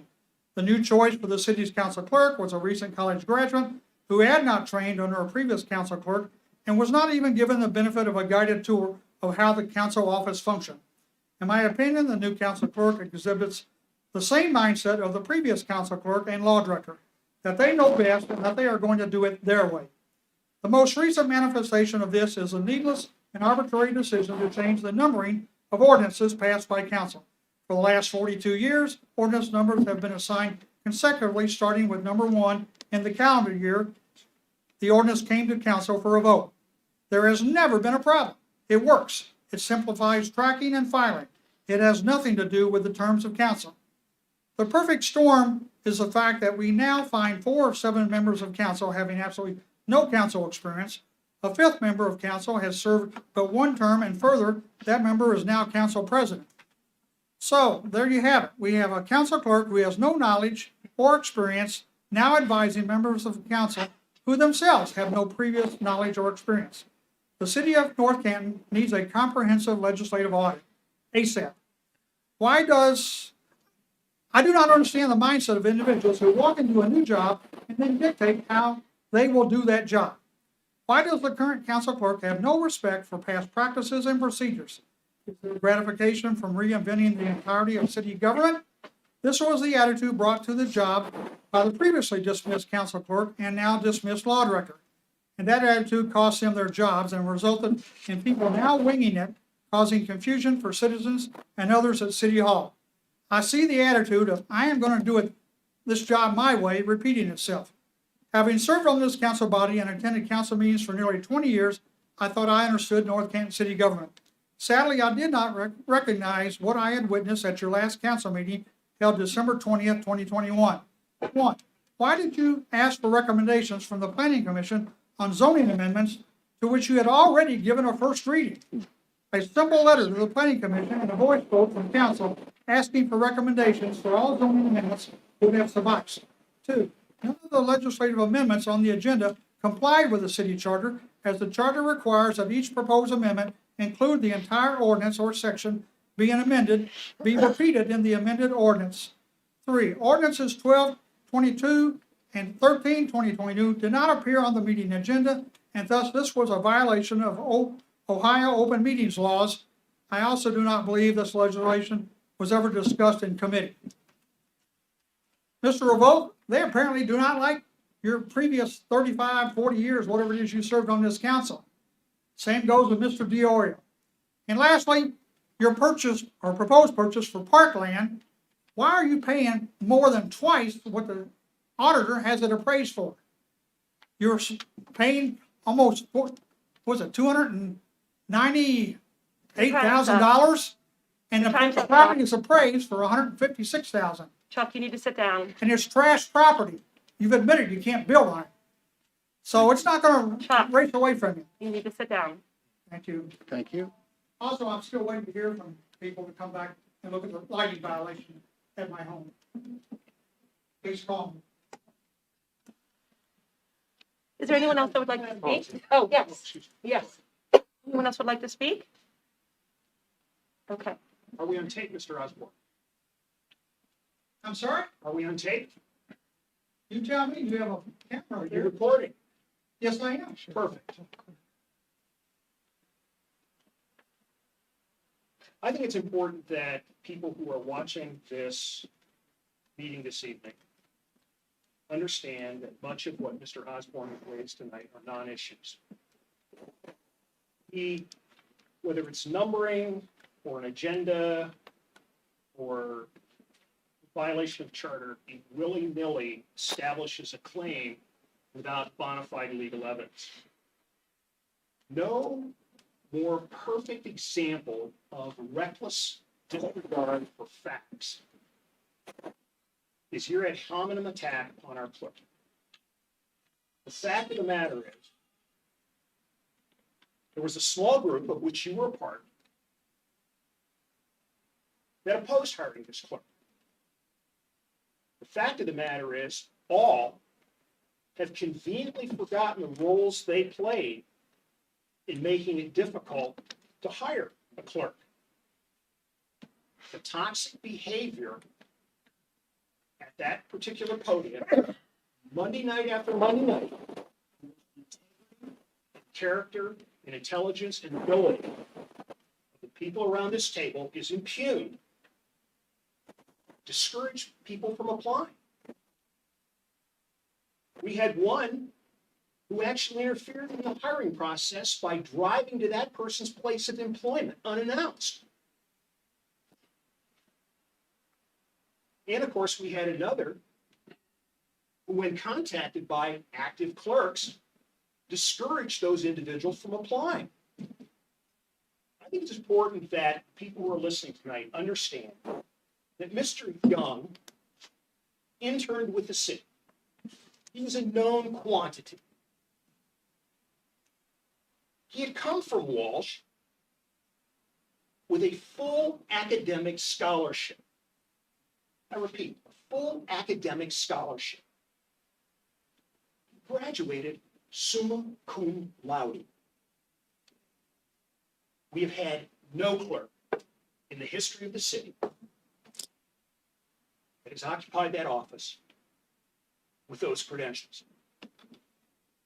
Moreover, Mr. Osborne conveniently overlooks the fact that upon the appointment, Mr. Young inherited an office that was a wreck. Documents missing, files in disarray, etc. Thanks for confirming what I just said. Prior. I'm not the council president, but I'm going to ask her, if you interrupt me again, to have you removed from this building. The fact of the matter is, no clerk has come to this position with the credentials, or frankly, facing the challenges that he had. Compounding all of this was the fact that he could not engage in training through the Clerks Association because of the COVID pandemic. It shut everything down. So, no experience, keenly intelligent, great initiative, quickly took command and made order from chaos. And he did it with very little direction. This was astonishing. I think all of those who appointed him had confidence in his ability, and he has proven the fact that he could get the job done. Every issue that Mr. Osborne mentioned tonight has a legal response that would demonstrate he is incorrect. The fact is, we believe we wanted to reorder the way this city operates. We did not want it. We wanted collaboration and cooperation. We wanted to work as a team. And it so happened that we thought that the clerk should be an important part of that team, particularly as we sat in and we planned major pieces of legislation and the timing and execution of those pieces of legislation. I think we've done a pretty spectacular, the clerk has done a pretty spectacular job given the circumstances over the last 24 months. Moreover, I, for one, and I think others on council, wanted a clerk who would do more than type minutes. I wanted an individual, and I speak only for myself, who could research in detail issues and provide us with insight and options. And this clerk has done that time and time again.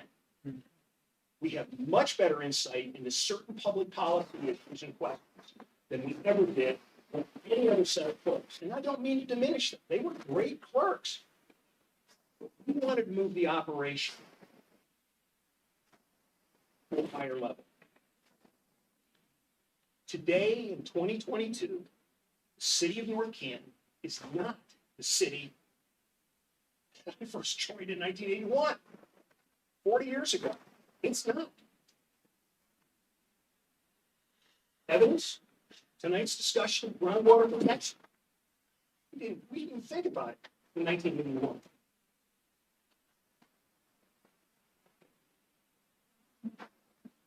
I think there's something at play. And I don't know who's familiar, I'm gonna play amateur psychologist. But there's an illness called Munchausen by proxy syndrome.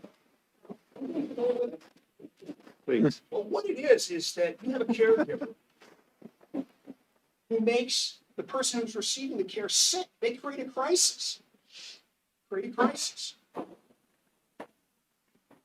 And they go seek medical attention. They thrive on the attention. When in fact they have poison and ginned up symptoms in a patient. This is an illness. The causes of a person to do that aren't well known. But psychiatrists link it to stress, anxiety, poor self-esteem, whatever. But what I can tell you, what I think we've got here is a political Munchausen by proxy syndrome, where every Monday night, crisis. Now, for those of you who are new, let me just share something. This kind of conduct, you saw tonight, damages our city. It discourages investment. The only thing you heard was that, or the preceding speaker. You would think that the place is a shambles. We're fortunate to have that clerk.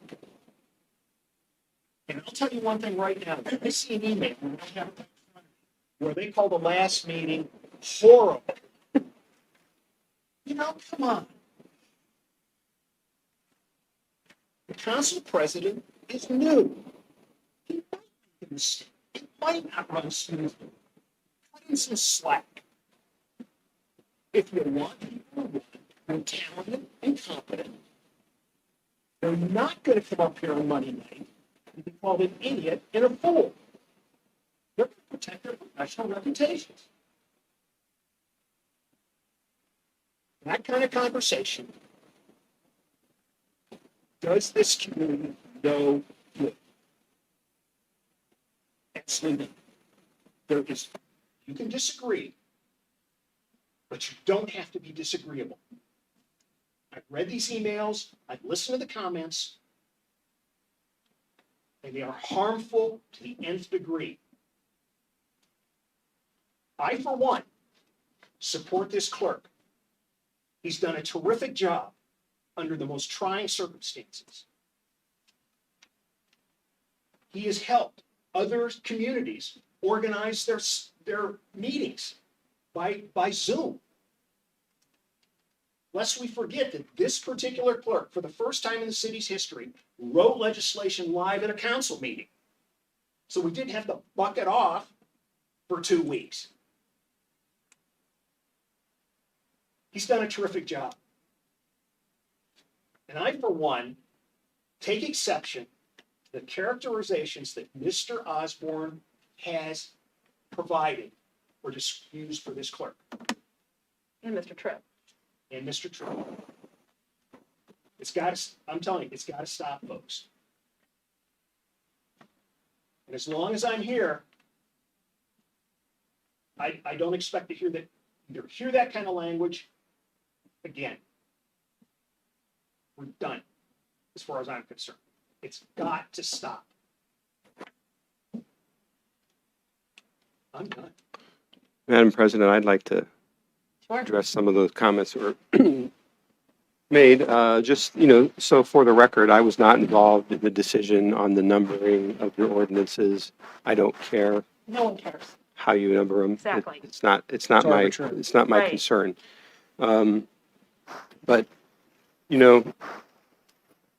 yesterday is over. I don't know if you know that.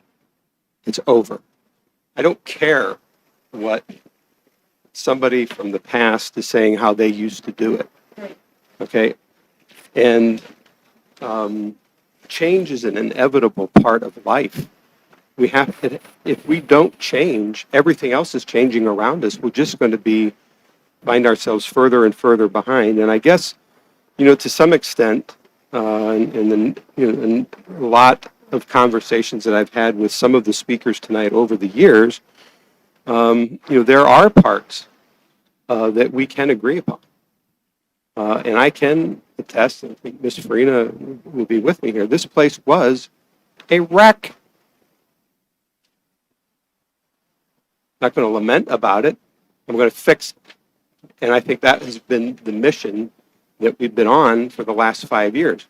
Now, I recognize that we would like to have, the entire Main Street redeveloped. And, some are complaining that it's not moving at a fast enough pace. I don't think that perhaps they see all the change that is there. They only see what they want to see. But you can only move forward if you're building upon a foundation that's solid. We didn't have that, but we do now. And I take great pride in the job that the administrative team has performed since you have been so kind to confirm me as your administrator. And it has involved a lot of change in personnel, a lot of having to get the right people in at the right job with the right attitude, with the right performance to make things happen. And we're doing that, and we continue to do that. And I think that's what is enabling us to take on such major initiatives that we do.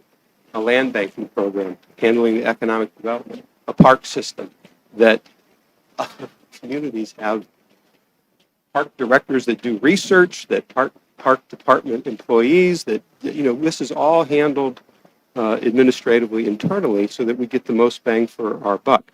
So in my opinion, and it's not because it's me, if someone else was sitting in this chair and they had done the things that we have accomplished, and when I got here, I made a list of all the things that were wrong, all the things that needed to be taken care of, and, it doesn't necessarily involve council. These were administrative things. They just weren't working right. But we fixed those things. And so I'd like to think of us today as I think this administrative team is the greatest of all time. I can't think of an administration that has done more in more trying circumstances with less to work with.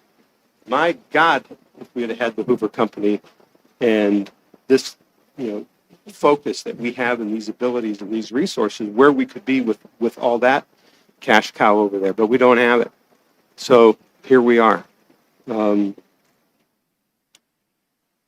would just ask you all to keep in mind that sometimes when there is change on city council, it reminds me of when we get to hear these grievances over and over and over and over again, it reminds me of an episode of Seinfeld.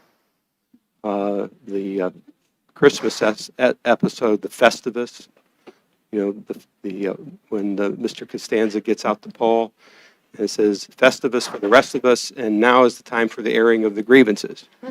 And, this is what we go through. And so there's 4 new members of council that are going to hear 4 new, hear things that have gone on in the past in order to create a crisis, to create a situation. And this crisis and these situations detract from our ability to stay focused on what you want us to do. So, public records requests, yep, fill them out. All one phone call that leads to a whole bunch of phone calls that come into us, it just takes away a lot of time that I just don't feel that we have. So I'd like us to be able to remember that, even though you may be hearing something for the first time, it's not something that's being heard for the first time. And, in regards to lighting issues over at the YMCA, the administration has looked into that. We've determined, contrary to other opinions held outside of us, that there isn't a violation there. So we're done with looking at that. Whether you all want to go do that, that's up to you. I'm just telling you from my perspective that we're done with that. We have vetted that issue, and we just don't have an agreement. We agree to disagree over that issue. But let's keep in mind that in order to move forward, we have to be able to do so in a way in which we can have differences of opinion, we can have discussions about those differences of opinion, and at the end of the day, we just may have a difference of opinion. But it doesn't need to be animosity, it doesn't need to be in an effort to tear people down or to tear the community down, because in the end, if we don't move forward, we're just moving backward. And there's a lot of backwardness around us that is can come our way. I don't know if you've seen a lot of the turmoil in the surrounding townships with issues in their elected offices and whatnot, and that's where North Canton used to be. We had that, and to some of the points that were made, there were people that helped contribute to that. But we're not on the front pages anymore, and we don't want to be, because we finally are moving the boat, rowing it in the same direction. So, thank you. Thanks. If I may. Mayor? Yes, I think we're very fortunate to have the young man who serves as our clerk of council. The ideas that he's brought, his time and his talents and his skills are evolving, but we have been successful in the legislation that's been presented, the updates, his willingness to go outside our city to help other communities when they were going through public meeting issues. I feel very fortunate to have the team that I'm working with right now in our administration. I look at our total employees that we have. I sense a different spirit, a spirit of support that when I'm out in our different departments, that their attitude and their care for the city and for their position and working has been to the positive. I appreciate the mentorship that I've received from our city administrator, from members of council, from our finance director, from our engineer. So I feel very, very confident that what we're doing is the right thing and what best thing for the city. And that we're going forward, folks. The past is in the past. I recognize that. I honor the past. But our goal for us, I believe these last 2 years, one, to get through COVID, but we weren't going to sit here and wring our hands and say, oh my gosh, we're not going to do anything. We're going forward with what we have, use our talent, our resources, our capital to improve this city. And I think our biggest obstacles that we have overcome was the separation of government, the separation we had with our educational communities, and our separation with businesses. I see us now turning that page. The seeds of progress, as was talked about before, yes, they're being planted, but we have bridged that gap. We have mended our relationship with our educational communities, okay? And I believe we're bridging the gap with business and trying to bring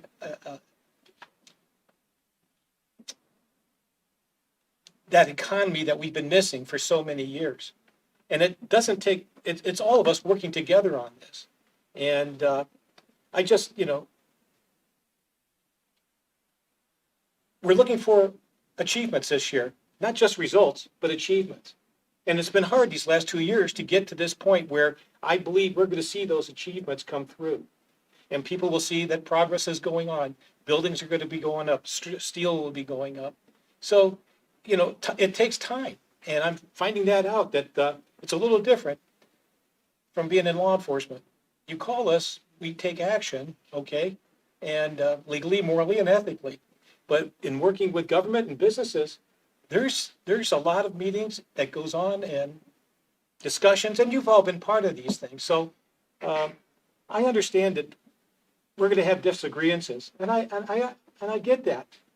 And but keep in mind, we have a goal to go, and I want to make our city the best that we can. Okay, the best that it can be, because we're trying to make it better and stronger. So I know there's been disparaging remarks about us in administration and council, but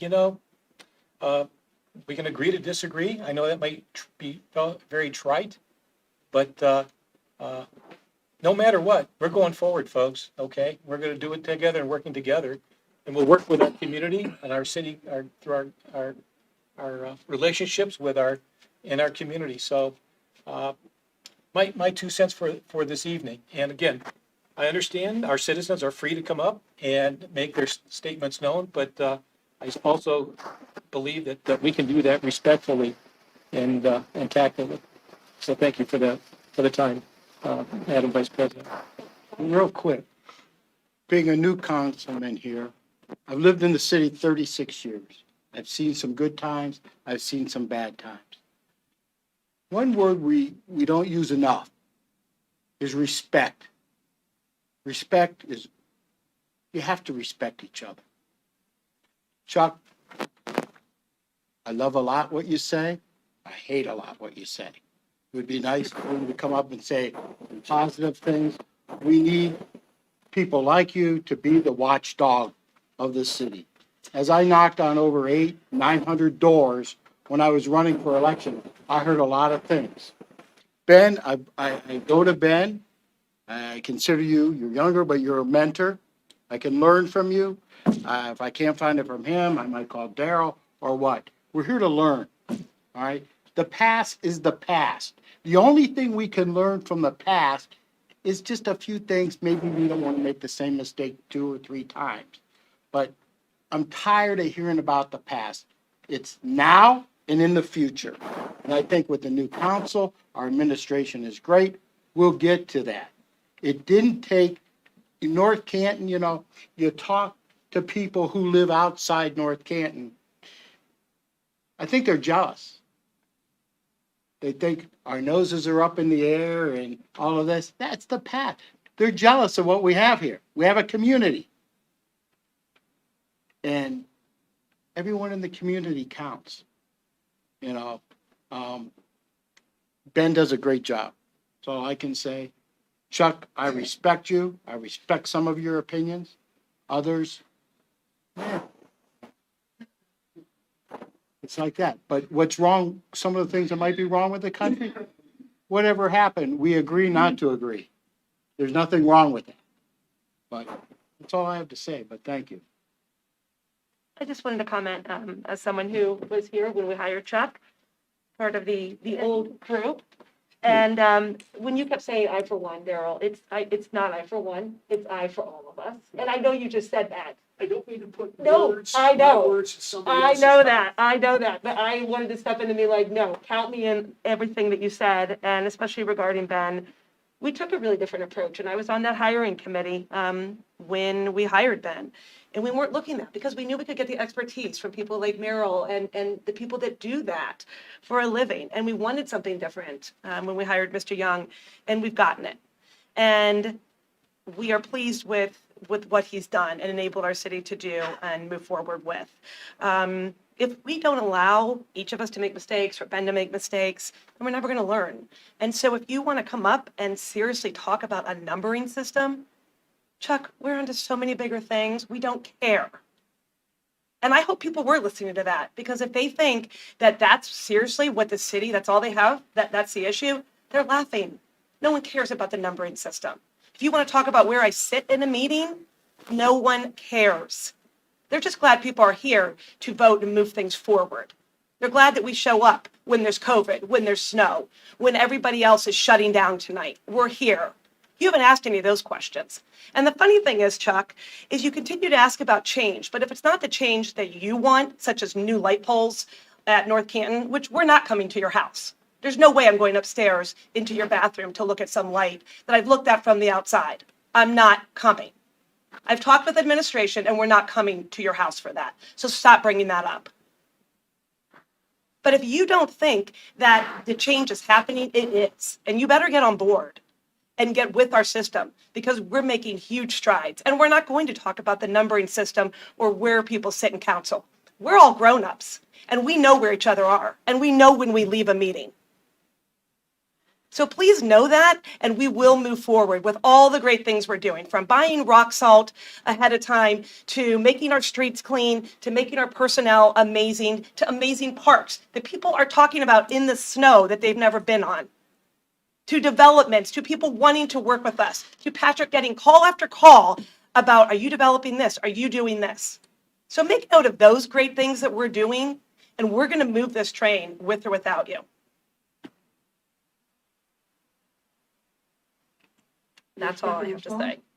No, there's no response. Is there any old business? Is there anyone else that has anything else to You know, say? he's out of order. Okay, old business. All right. We need a motion and a second to read the title and ordinance only of Ordinance 70-2021.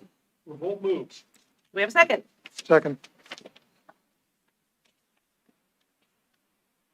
Will you please read the ordinance? All in favor? All in favor, sorry. Aye. Opposed? Thank you. An ordinance amending various sections of the City of North Canton zoning code and adding thereto new definitions and establishing a new chapter in order to establish a source water protection area and provide for the regulation of substances for the protection of groundwater resources within the source water protection area. All right, this is what we discussed in the previous meeting about our source water protection. I don't know if there's anything else to add. I think we talked about it already. Sounds good. All right, so I'd move that we adopt.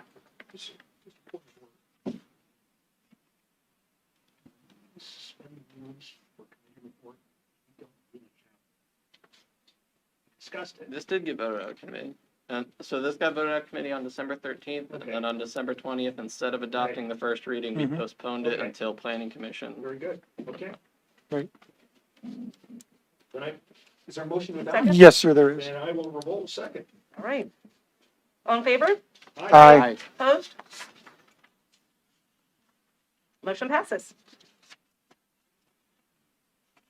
Okay. Ordinance number 72-2021.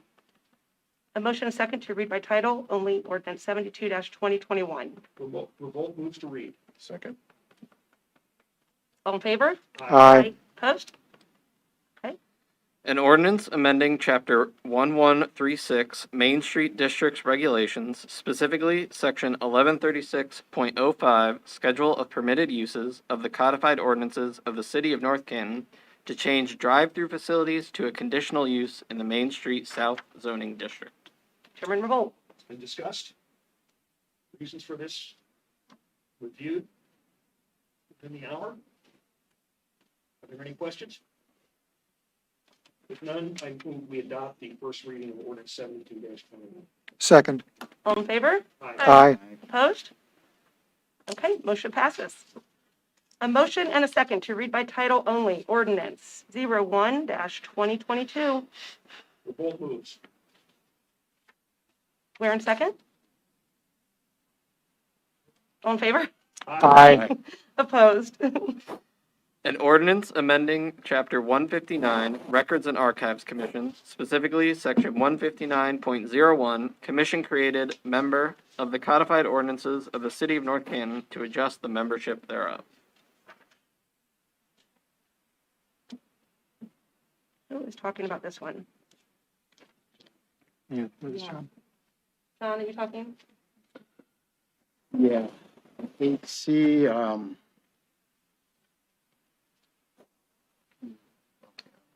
So this was, I had done some research on the state code relating to Records and Archives Commission, and it initially with the intent to replace the president of council with the clerk, because the clerk actually keeps the records.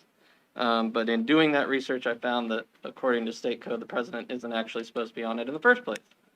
So this takes the president off of our records commission in accordance with Ohio Revised Code. And for the record, who would constitute? City boards members. So the remaining members will be the administrator, the mayor, a member of the public appointed by the mayor, and I believe the director of law is the fourth. There's a fourth person who's escaping my mind at the moment. What about COVID and the brain? so you heard what Ben said, so I agree, and I want to Okay. bring that to Do vote. we need a motion? I'll move we adopt the second reading of ordinance 01. Second. Or a second? Second. Okay. All in favor? Aye. Opposed? Motion passes. Motion and second to read by title only, ordinance 02-2022. So moved. Revolt seconds. All in favor? Aye. Opposed? Okay. This was, I need to read the Okay. title. An ordinance amending Chapter 741 Adult Cabaret Businesses of the Codified Ordinances of the City of North Canton to update the definition of adult cabaret. this was, brought up at the last meeting about the adult cabaret. It came to our, knowing of this as an outside firm called into the city, thinking that they were in the city, but they're into Canton. So it opened our eyes to the language of the adult cabaret business, so we need to update our rules for that. So I'm all in favor of this, and we can go ahead and move that on if I can get a second. We'll move to adopt the second reading of ordinance 2-22. Okay, all in favor? Aye, We need a second. Second, sorry. I seconded. Okay, all in favor? Aye. Opposed? Okay. A motion and a second to read by title only, ordinance 03-2022. Revolt moves. Second? Warren seconds. All in favor? Aye. All opposed? Okay. An ordinance amending Chapter 1739 Violations and Abatement of the Codified Ordinances of the City of North Canton, specifically Section 1739.01 and 1739.03, to allow for the expedited abatement of noxious weeds and rank vegetation. John? Yes, so we brought this up where before it could take 30 days, I think, if the weeds were up high and stuff by the time we got out there. Now we're sort of, once they're reported and we go out there, we're giving them a certain amount of time. What is it, a week or 3 days, something of that nature, Pat? Yeah, if you'd like, Marty could fill you in there a Marty, if you little bit wanna- more. Yeah, essentially, this does reduce the current 30-day for essentially all of the other nuisance violations. This is specifically for abatement of weeds and overgrown lawns and so forth to, we did the 3-day notice on that. I'll reduce that there. Our standard practice is we do what we call knock and talk. So the code enforcement officer visits the property, will knock on the door and advise the resident of the ordinances and the requirements for maintaining their yards. Generally, if we don't make contact, then we do send a written courtesy notice. So we do build in additional time than what's required in the ordinance. In addition to that, we will be posting annually a notice in the newspaper every April ahead of time. So that's an additional notice as well. Well, I'll make a motion that we move forward with that. Revolt second. All in favor? Aye. Opposed? Okay. Motion and second to read by title only, ordinance 04-2022. Revolt will move. Warren seconds. All in favor? Aye. Opposed? An ordinance authorizing the mayor of the city of North Canton to release the maintenance bond agreement between the city and McKinley Apple Grove Limited regarding improvements to be maintained in the sanctuary development phase 4. Dave, are you going to handle this? Yeah, Okay. so Matt's not here, so in the sanctuary phase 4, Rob has signed off that they have met all of the criteria needed, and we can release their bond, the street. Anything you want to add, Rob? No, sir, you covered it perfectly. Okay, That's and this great. is the second reading, so we've covered this. Okay. I'll make a motion. All right, we've got a motion and a second. All in favor? Aye. Opposed? Let's move on. A motion and a second to read by title only, ordinance 05-2022. Revolt will move. Warren second. All in favor? Aye. Aye. Opposed? An ordinance amending Chapter 907 Street Excavations of the Codified Ordinances of the City of North Canton in order to establish separate processes for minor and major street excavation. Dave, you're gonna handle this too? Sure. Okay. So we've talked about this in the past. We had a gentleman come in and speak because they wanted to change the apron and add an apron. There was no actual street invasion. And we went back and asked for them to adjust that there would not be a large deposit made and then held waiting for instances where the street may dip or anything since they weren't approaching into the street. So they went back, rewrote that, and those minor repairs that do not infect the street has now been listed as not requiring a deposit. And it's a benefit to our citizens that a citizen brought forward. I thought it was a good thing. Yeah, I Yep. still remember him coming forward. That was great. Mhm. Okay, do we have a motion and a second? I'll make a motion that we pass the second reading. And second? Second. All in favor? Aye. Okay. All opposed? Motion passes.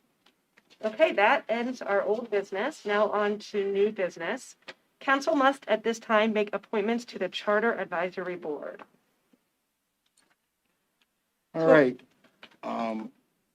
The people I'd like to be nominated to this is Ron Phelps, Christina Hostetler, and Zach Fettman, and Marion Ballman. And then Ben Young to represent the city on that.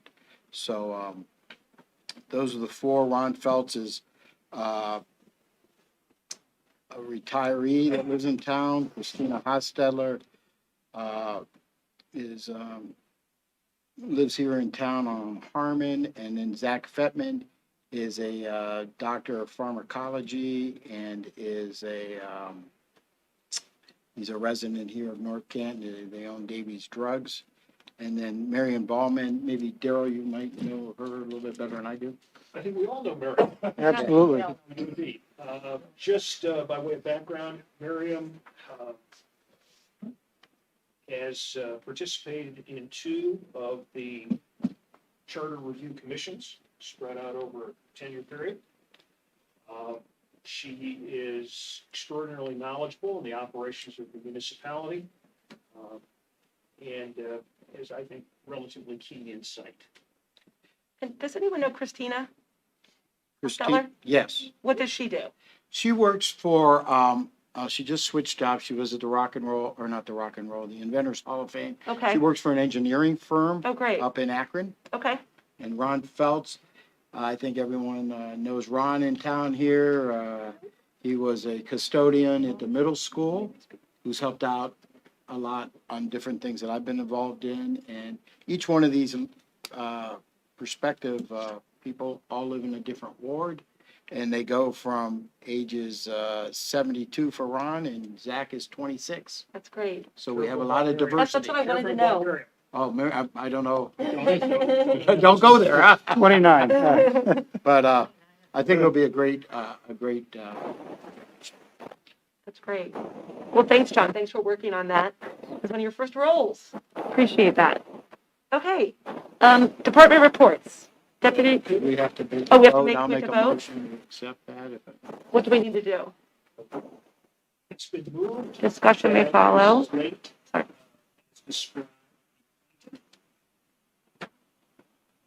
Yep, that's it. Motion in a second. I will second that. Hold a second. Okay? Is there any discussion? Do we need to add in that who the mayor has appointed and, Oh, yeah, that was like Charlie Grangine was Yes. the mayor's appointment. Yes.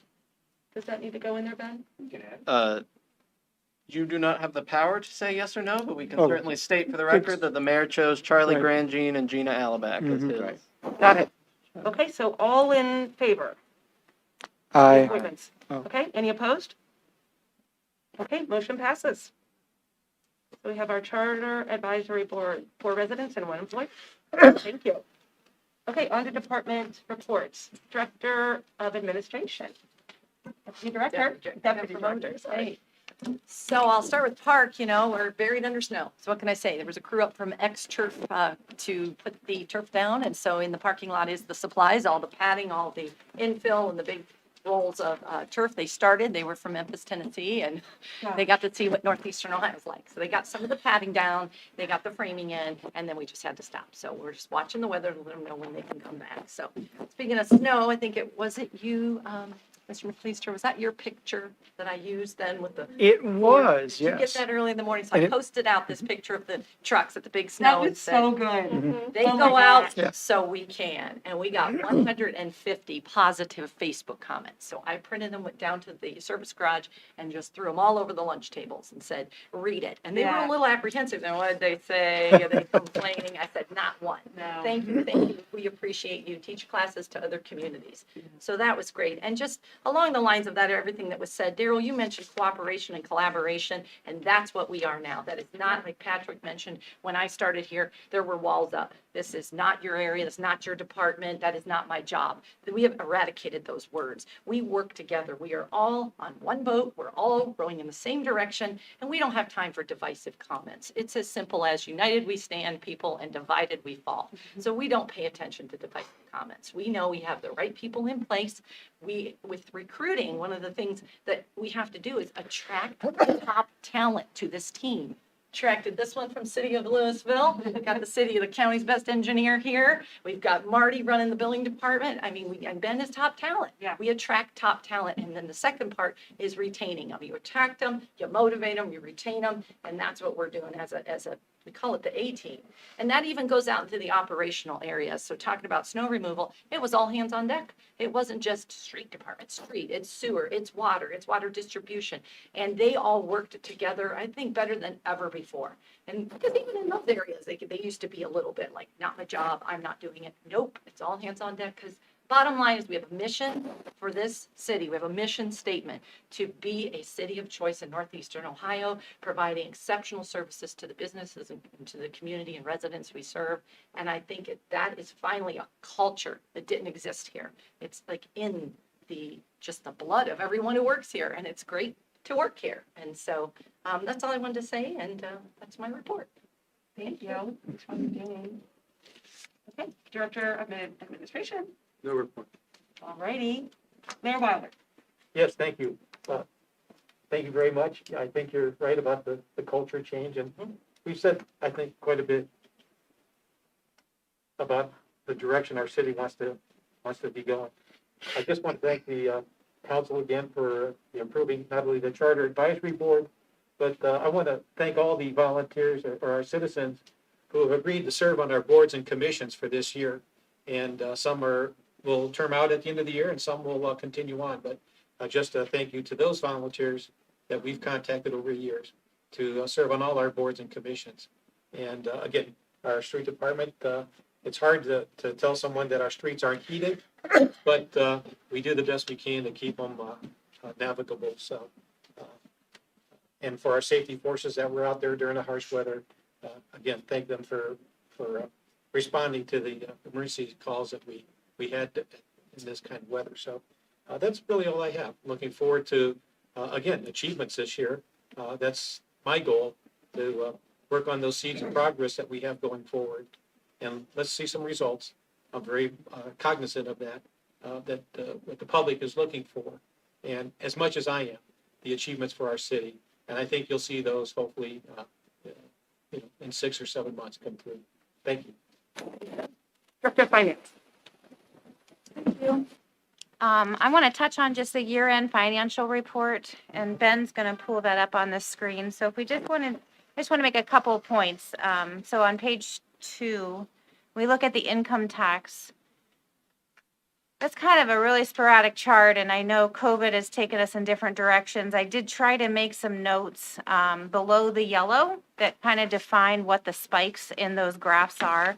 And it just takes you through each month over the past 6 or so years of where we are cash flow wise on income tax receipts. But year to date is what I want to highlight through the end of 21. It looks like we were about 1.5% higher than what we projected.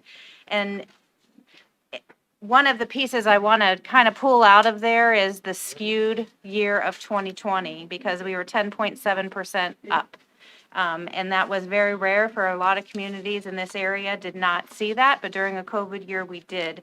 So if I do pull that year out, and we did have some refunds that we needed to issue, We're still right around a 13% increase over 19. So it's just really good news. It says that we have a pretty diverse income tax base here as with our businesses, not a bedroom community. There's a lot of diversity there. The big question is, of course, the new House bill and what refunds for work from home is going to bring. And at this point, we were going to have a presentation from our RETA rep. He's going to be here on February 7th. With the weather tonight and the very long agenda, we thought we could reschedule him to a better date. So February 7th, he will be here to explain RETA services. We do have some new council people, and I want to familiarize you with those because I know that you are the ones that get those questions about their processes and their legal department and what they vet and how they go through with our residents and our businesses. So I think it's important for you to hear from them what their processes are. He'll be here on the 7th with that presentation. But it is just an unknown. Basically, the House bill is back to it. The onus is pre-COVID. It's on the employer to report income tax withholding where the employee is working, not where the business is located, as of this year. So we're 2021, we have no idea who worked from home. If the employer continued to withhold, we have their withholding. So until they file for refund, the employer will need to certify days out. And we assume, or we are expecting, that employers are withholding correctly back to where employees are working for 2022 and going forward. So as we do get updates for work from home and refund requests, I'll certainly keep you updated on that. But I just wanted to kind of explain some of those spikes in that graph. And then looking at the next page with the cash, general fund cash balance, when all funds, actually on page 3. So all funds, and I'll just take you through year to date, we had $46.5 million in revenues and $46.5 million in expenses for the year. And each of those, of course, are accounted for in their own fund. We did give you prior year cash balance just for comparison reason, but that chart then on the bottom, again, takes us through month by month. It's sort of a benchmark that we keep track of, and we draw sort of our line in the sand, and we use that as far as what percent of our funds that we can invest. So we have interim funds, we have idle funds, we have funds that are matched for debt payments and 3 payroll months and all of those things, but this chart is sort of our benchmark. We did end the year a little lower than expected, and that was due to the advance to the parks project, which that money will be returned. So again, it's just a point in time. It's a cash flow issue. It's not a cash issue. So I wanted to just explain that as well. And then page 4 of 5, that is just where the budget ended up. But because council gives me the authority, and that was through Ordinance 61, to true up the budget lines, it is nearly mirroring where the actuals ended up on purpose.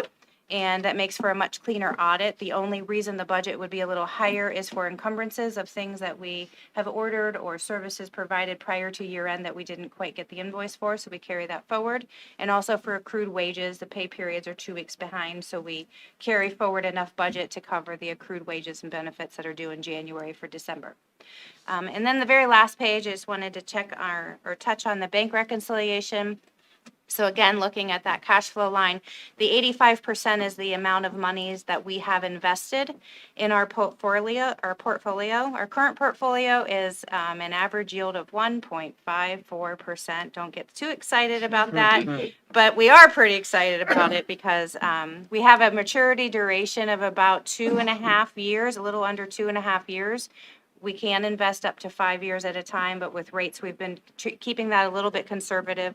Our estimated interest income is around $266,000 a year, so we still are doing pretty well with investing 85% of our money.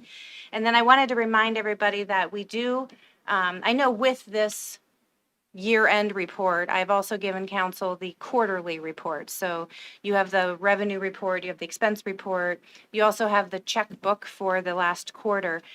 But at the end of the year, then, we upload the entire annual checkbook to the Treasurer of State's office. We participate in that transparency. There's a link on the city's website. It's called ohiocheckbook.com. Every transaction that has come through the city on the expense side is there.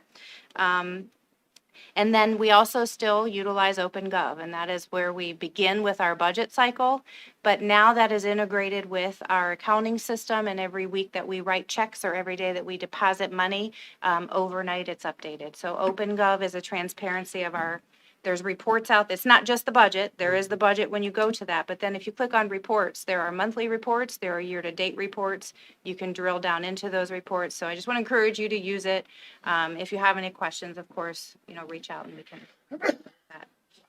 So, and just on a side note, we did post today the Deputy Finance Director position. I know we've put that on hold for the last year and a half. We posted that on the city's website, LinkedIn, and then some professional organizations like Government Finance Officers Association, Ohio Municipal League. Before we posted it, though, Catherine and I reviewed it and even said, hold on, don't post that. Let me see if Ben has a brother. And that's true. That happened today. So, I mean, the quality in working with Ben has just been an outstanding experience on my end as well. And Ben, do you? I'm an only He's an child. only child, so we posted it.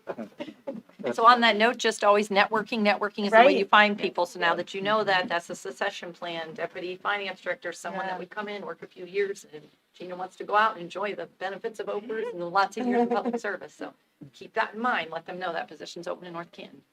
Okay, Thank you. our city engineer. Thank you, Rob. Madam Vice President. Unexpectedly, got some great news this afternoon from SCATS and our federal grants. They administer the federal monies in Stark County. Yeah. We received $495,000 for this year to repave all of Glenwood Street. Wow. That's from Wow. South Main clear to Whipple. Wow. We'll do 3-inch overlay, but the top will be the polymer that we like to put on our highly traveled roads. Yeah. So, yeah, we'll get to work on that. When this you summer. thinking you'll start in the summer? Yep. Wow. Yeah, we have to award the contract in fiscal '22, so it's June 30th. And then we'll get it done later this summer. Wow. Your percentage, is amazing. Do you have a brother? Gina, that could be another I would option. take that one too. You're right. Yeah. Right. A sister. Why are we saying brother? Yeah. Sister, yeah. Yeah, that's amazing. I can't believe all the money that we've received. Thank you. Yeah, this one even surprised me. Really? Yeah, I applied for it last July, but what had happened is we had a lot of projects countywide come back in under budget, plus an influx of some new federal monies. And we're only allowed to roll over about $1.2 million a year. If we don't spend that, we lose it. Yeah. It'll go to other counties wherever in Ohio, other metropolitan planning organizations. So there's always a rush to have what we call reservoir projects, which are paving. So we happen to Right. have Do you one think possibly last year it was because so many people were working and then people maybe had jobs but they couldn't get them done? Would that have anything to do There's with a it? lot of factors. Some Okay. things just fall behind. Yeah. You know, right now it's tough to get engineering done because Right. there's so much federal money out there. Great. That's great. So We there's a had lot of talked reasons, about but this. I don't ask. I just I take don't it. know. He's got I don't know. Show me the Well, money. Thank you. Part of that 18, right, Catherine? Okay, and Clerk of Council, Mr. Young. I just wanted to real quick, since you just appointed them this evening, the Charter Advisory Board, where that's going. Hopefully we'll have a kickoff meeting later this week. As of the last time I checked, which was yesterday, we had 16 potential amendments submitted from all of you / the public. That's great. it. It's exciting. Again, change. Nice, moving forward. Okay, anything else? That's it. All right, thank you. Final call for new business? No, that's- Oh, that's right, sorry. Guys, it's 9. Okay, Mr. McLeister, Ward 1. Thank you so much. Sorry about that. I do have a couple things I wanted to talk about tonight, and the first being, although I'd admit it was not in Ward 1, I think it'd be remiss if we did not acknowledge the fact that Whole Latte Love had their grand opening on the 15th. I know I saw the mayor there. He was cutting the ribbon, and I saw Christina there as well. It was a fantastically attended event, and it truly is a wonderful place, and I think we're lucky to have them in the city of North Canton. So I'd encourage you guys to go out and take a look at it as well. Also following shortly thereafter, well, and even tonight, I just want to thank the administration for the great job that they did on the roads. I think before the meeting, I mentioned to Patrick that, or I think and to you too, Mrs. Warren, as I was coming from the strip back into North Canton this afternoon, I mean, there is a clear delineation between Jackson Township and North Canton. So kudos to you guys.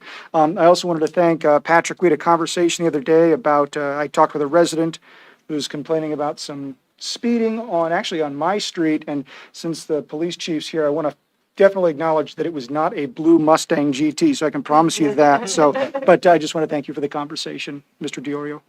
That's the end of my report. Okay, Mr. Matheny, Ward 2. Okay, Chairperson, Personnel and Safety. I'd like to congratulate our Chief Building Official, Martin Van Gundy, for being reelected to another 3-year term at the Ohio Building Officials Association Board of Directors. I think that's a testimony to the quality of the work that you do, being recognized and being part of that board. So congratulations. So I would also be remiss if I didn't mention the hard work of all the people that are keeping our streets clean. And I asked for a list of names of people that are doing that. I think they need to be recognized individually for the work that they're doing and doing tonight, along with last week. And this is not just the first year, year after year. So I apologize in advance if I mispronounce somebody's last name. But to Brian Hill, Matt Morrow, James Martin, Steve Schneck, Todd Reed, Dan Richards, Anthony Brown, Matt Shaw, Bobby Beadle, Carl Redinger, James McKelvey, Paul Howard, James Hammondtree, Don Sonner, James Whaley, Gabe Schwally, Brian Kinner, Dylan Harshaw, Dan Silverstone, Matt Gerber, Mike Guth, Joe Slider, John Minger, Jason Steinger, Andy Williams. And I know I messed up some of those names, and I do apologize for that, but it will be in the minutes and it will be spelled correctly to recognize the hard work that they do and the appreciation from all of us and all the residents and the hard work that you do. Hopefully they can keep Absolutely. that. Very neat. That's great that you did that. That's what I have to report. Okay. No report, just kudos again to what our city is doing. And Catherine, you summed it up perfect with collaboration, cooperation, moving forward as a team. So thank you for everybody. Okay, Ward 4, John Orr. You didn't have a report? What? You didn't have a report? Just the very simple what I said. Well, Ward 4, we've had a couple of complaints, been able to handle them, no problem whatsoever. Great job by the streets department again, clearing that snow off. But as a citizen and a councilman, and we need to do something with our sidewalks. I know that's not the city, but I think we need to take a deep dive into the sidewalks, even on Main Street. If you look up and down, the Y does a great job. In front of the Hoovers, they do a good job. St. Paul's, somewhat, sidewalks, because I have seen, Are you talking about snow removal? yes, Okay.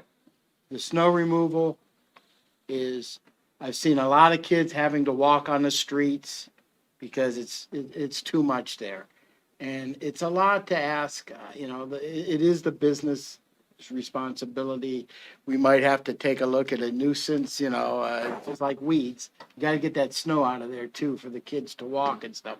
So that's one thing I wanna look at. By talking to the residents of my ward, I had told them I would try to do a better job of communicating what the city is doing and getting the word out. How we communicate could be a couple different ways. We have to find that perfect way. The other thing that my residents want is maybe I'm going to set something up here in the very near future of on a Saturday morning, coffee with me, coffee with your councilman. This way I can hear, what they like, what they don't like, and we can bring more people in helping us out. As being a councilman, you're more or less a a messenger for the city also. You have to keep your constituents in the loop. The other thing, I've got some people talking about wanting to lower the speed limit on Main Street. I will want to talk about that possibly at a later date. And just a few things, but the residents of Ward 4, they know how to get a hold of me. I'm meeting with one next week, and his resume was pretty good. And he's not a whiner. He just wants the city to be a progressive city like we all do. So, but thank you for everybody. Thank you. John. Thanks. Mr. Revolt.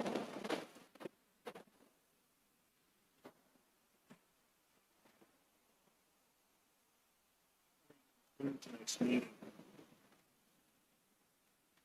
It's appropriate to second to pass.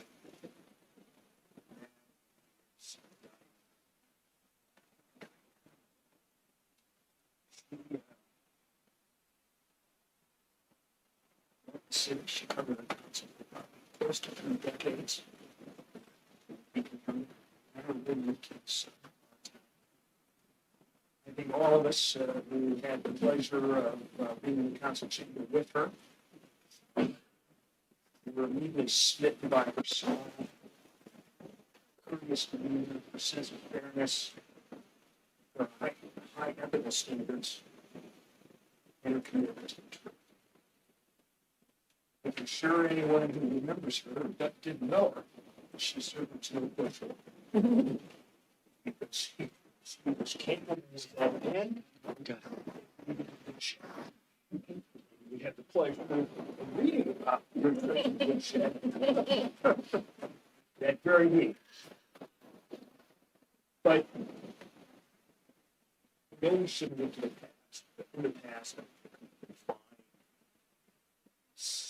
find demeanor and behavior that served her well and served our council. And so wherever she is tonight, I think she's aware of our prayer for her. Our gratitude for Jim Weldon. That's my report. Okay. It's Wyrick. So I'm new, and it's been brought up that a lot of us here are new, so I certainly understand that.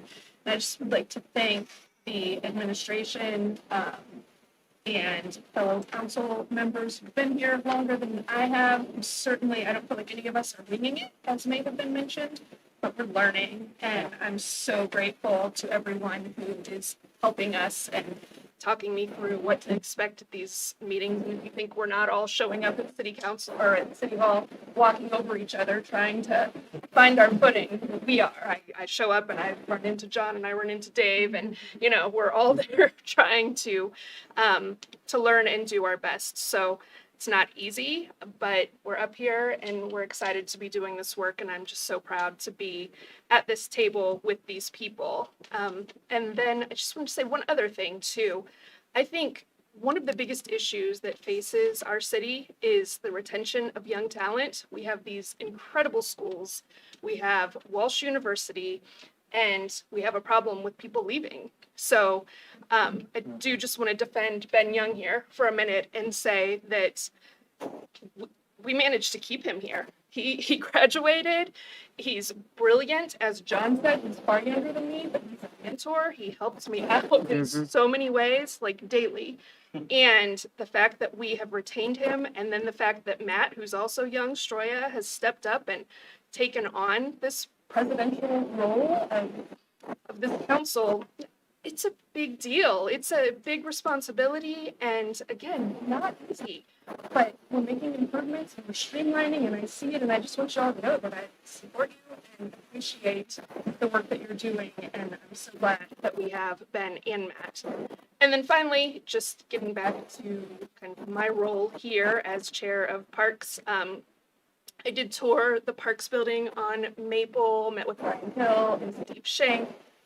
Got to learn about some of their priorities, learned that they're out there driving snow trucks and plows whenever needed, which I don't think is what they were initially thinking, their role would be. But no complaints. they spoke so highly of administration and of the direction the city's going, said they've never worked for better people.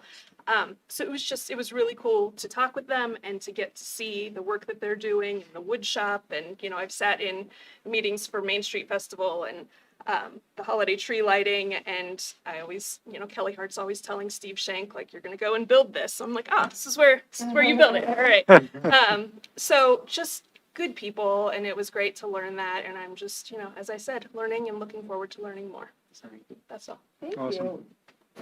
Great report. You're right, no one's winging it.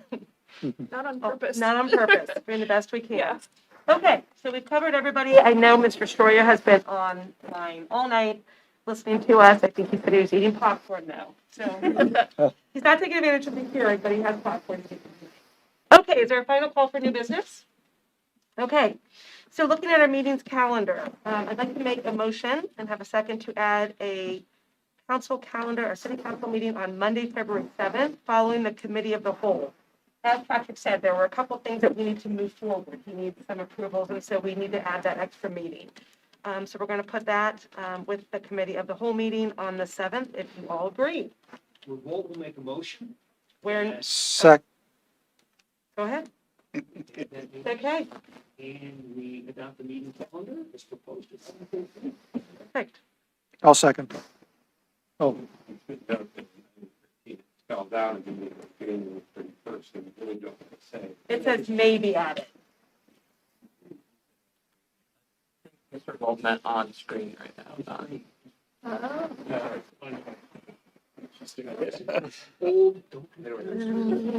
The darn modernization. Okay, so to be clear, we're talking about a meeting on February 7th. You can see in front of you, committee of the whole, and then a city council meeting in order to expedite a few of the items that we talked about at our committee of the whole meeting tonight. Nothing on the So, do we have a motion, Daryl? That's been moved. Okay, and second? Seconded. Okay, all in favor? Aye. Opposed? Okay, the meeting calendar is set. And do we have a motion to adjourn? Revolt will move. Vote, Second. second by Jamie. All in favor? Aye. Opposed? Thank you so much for coming out tonight. All done.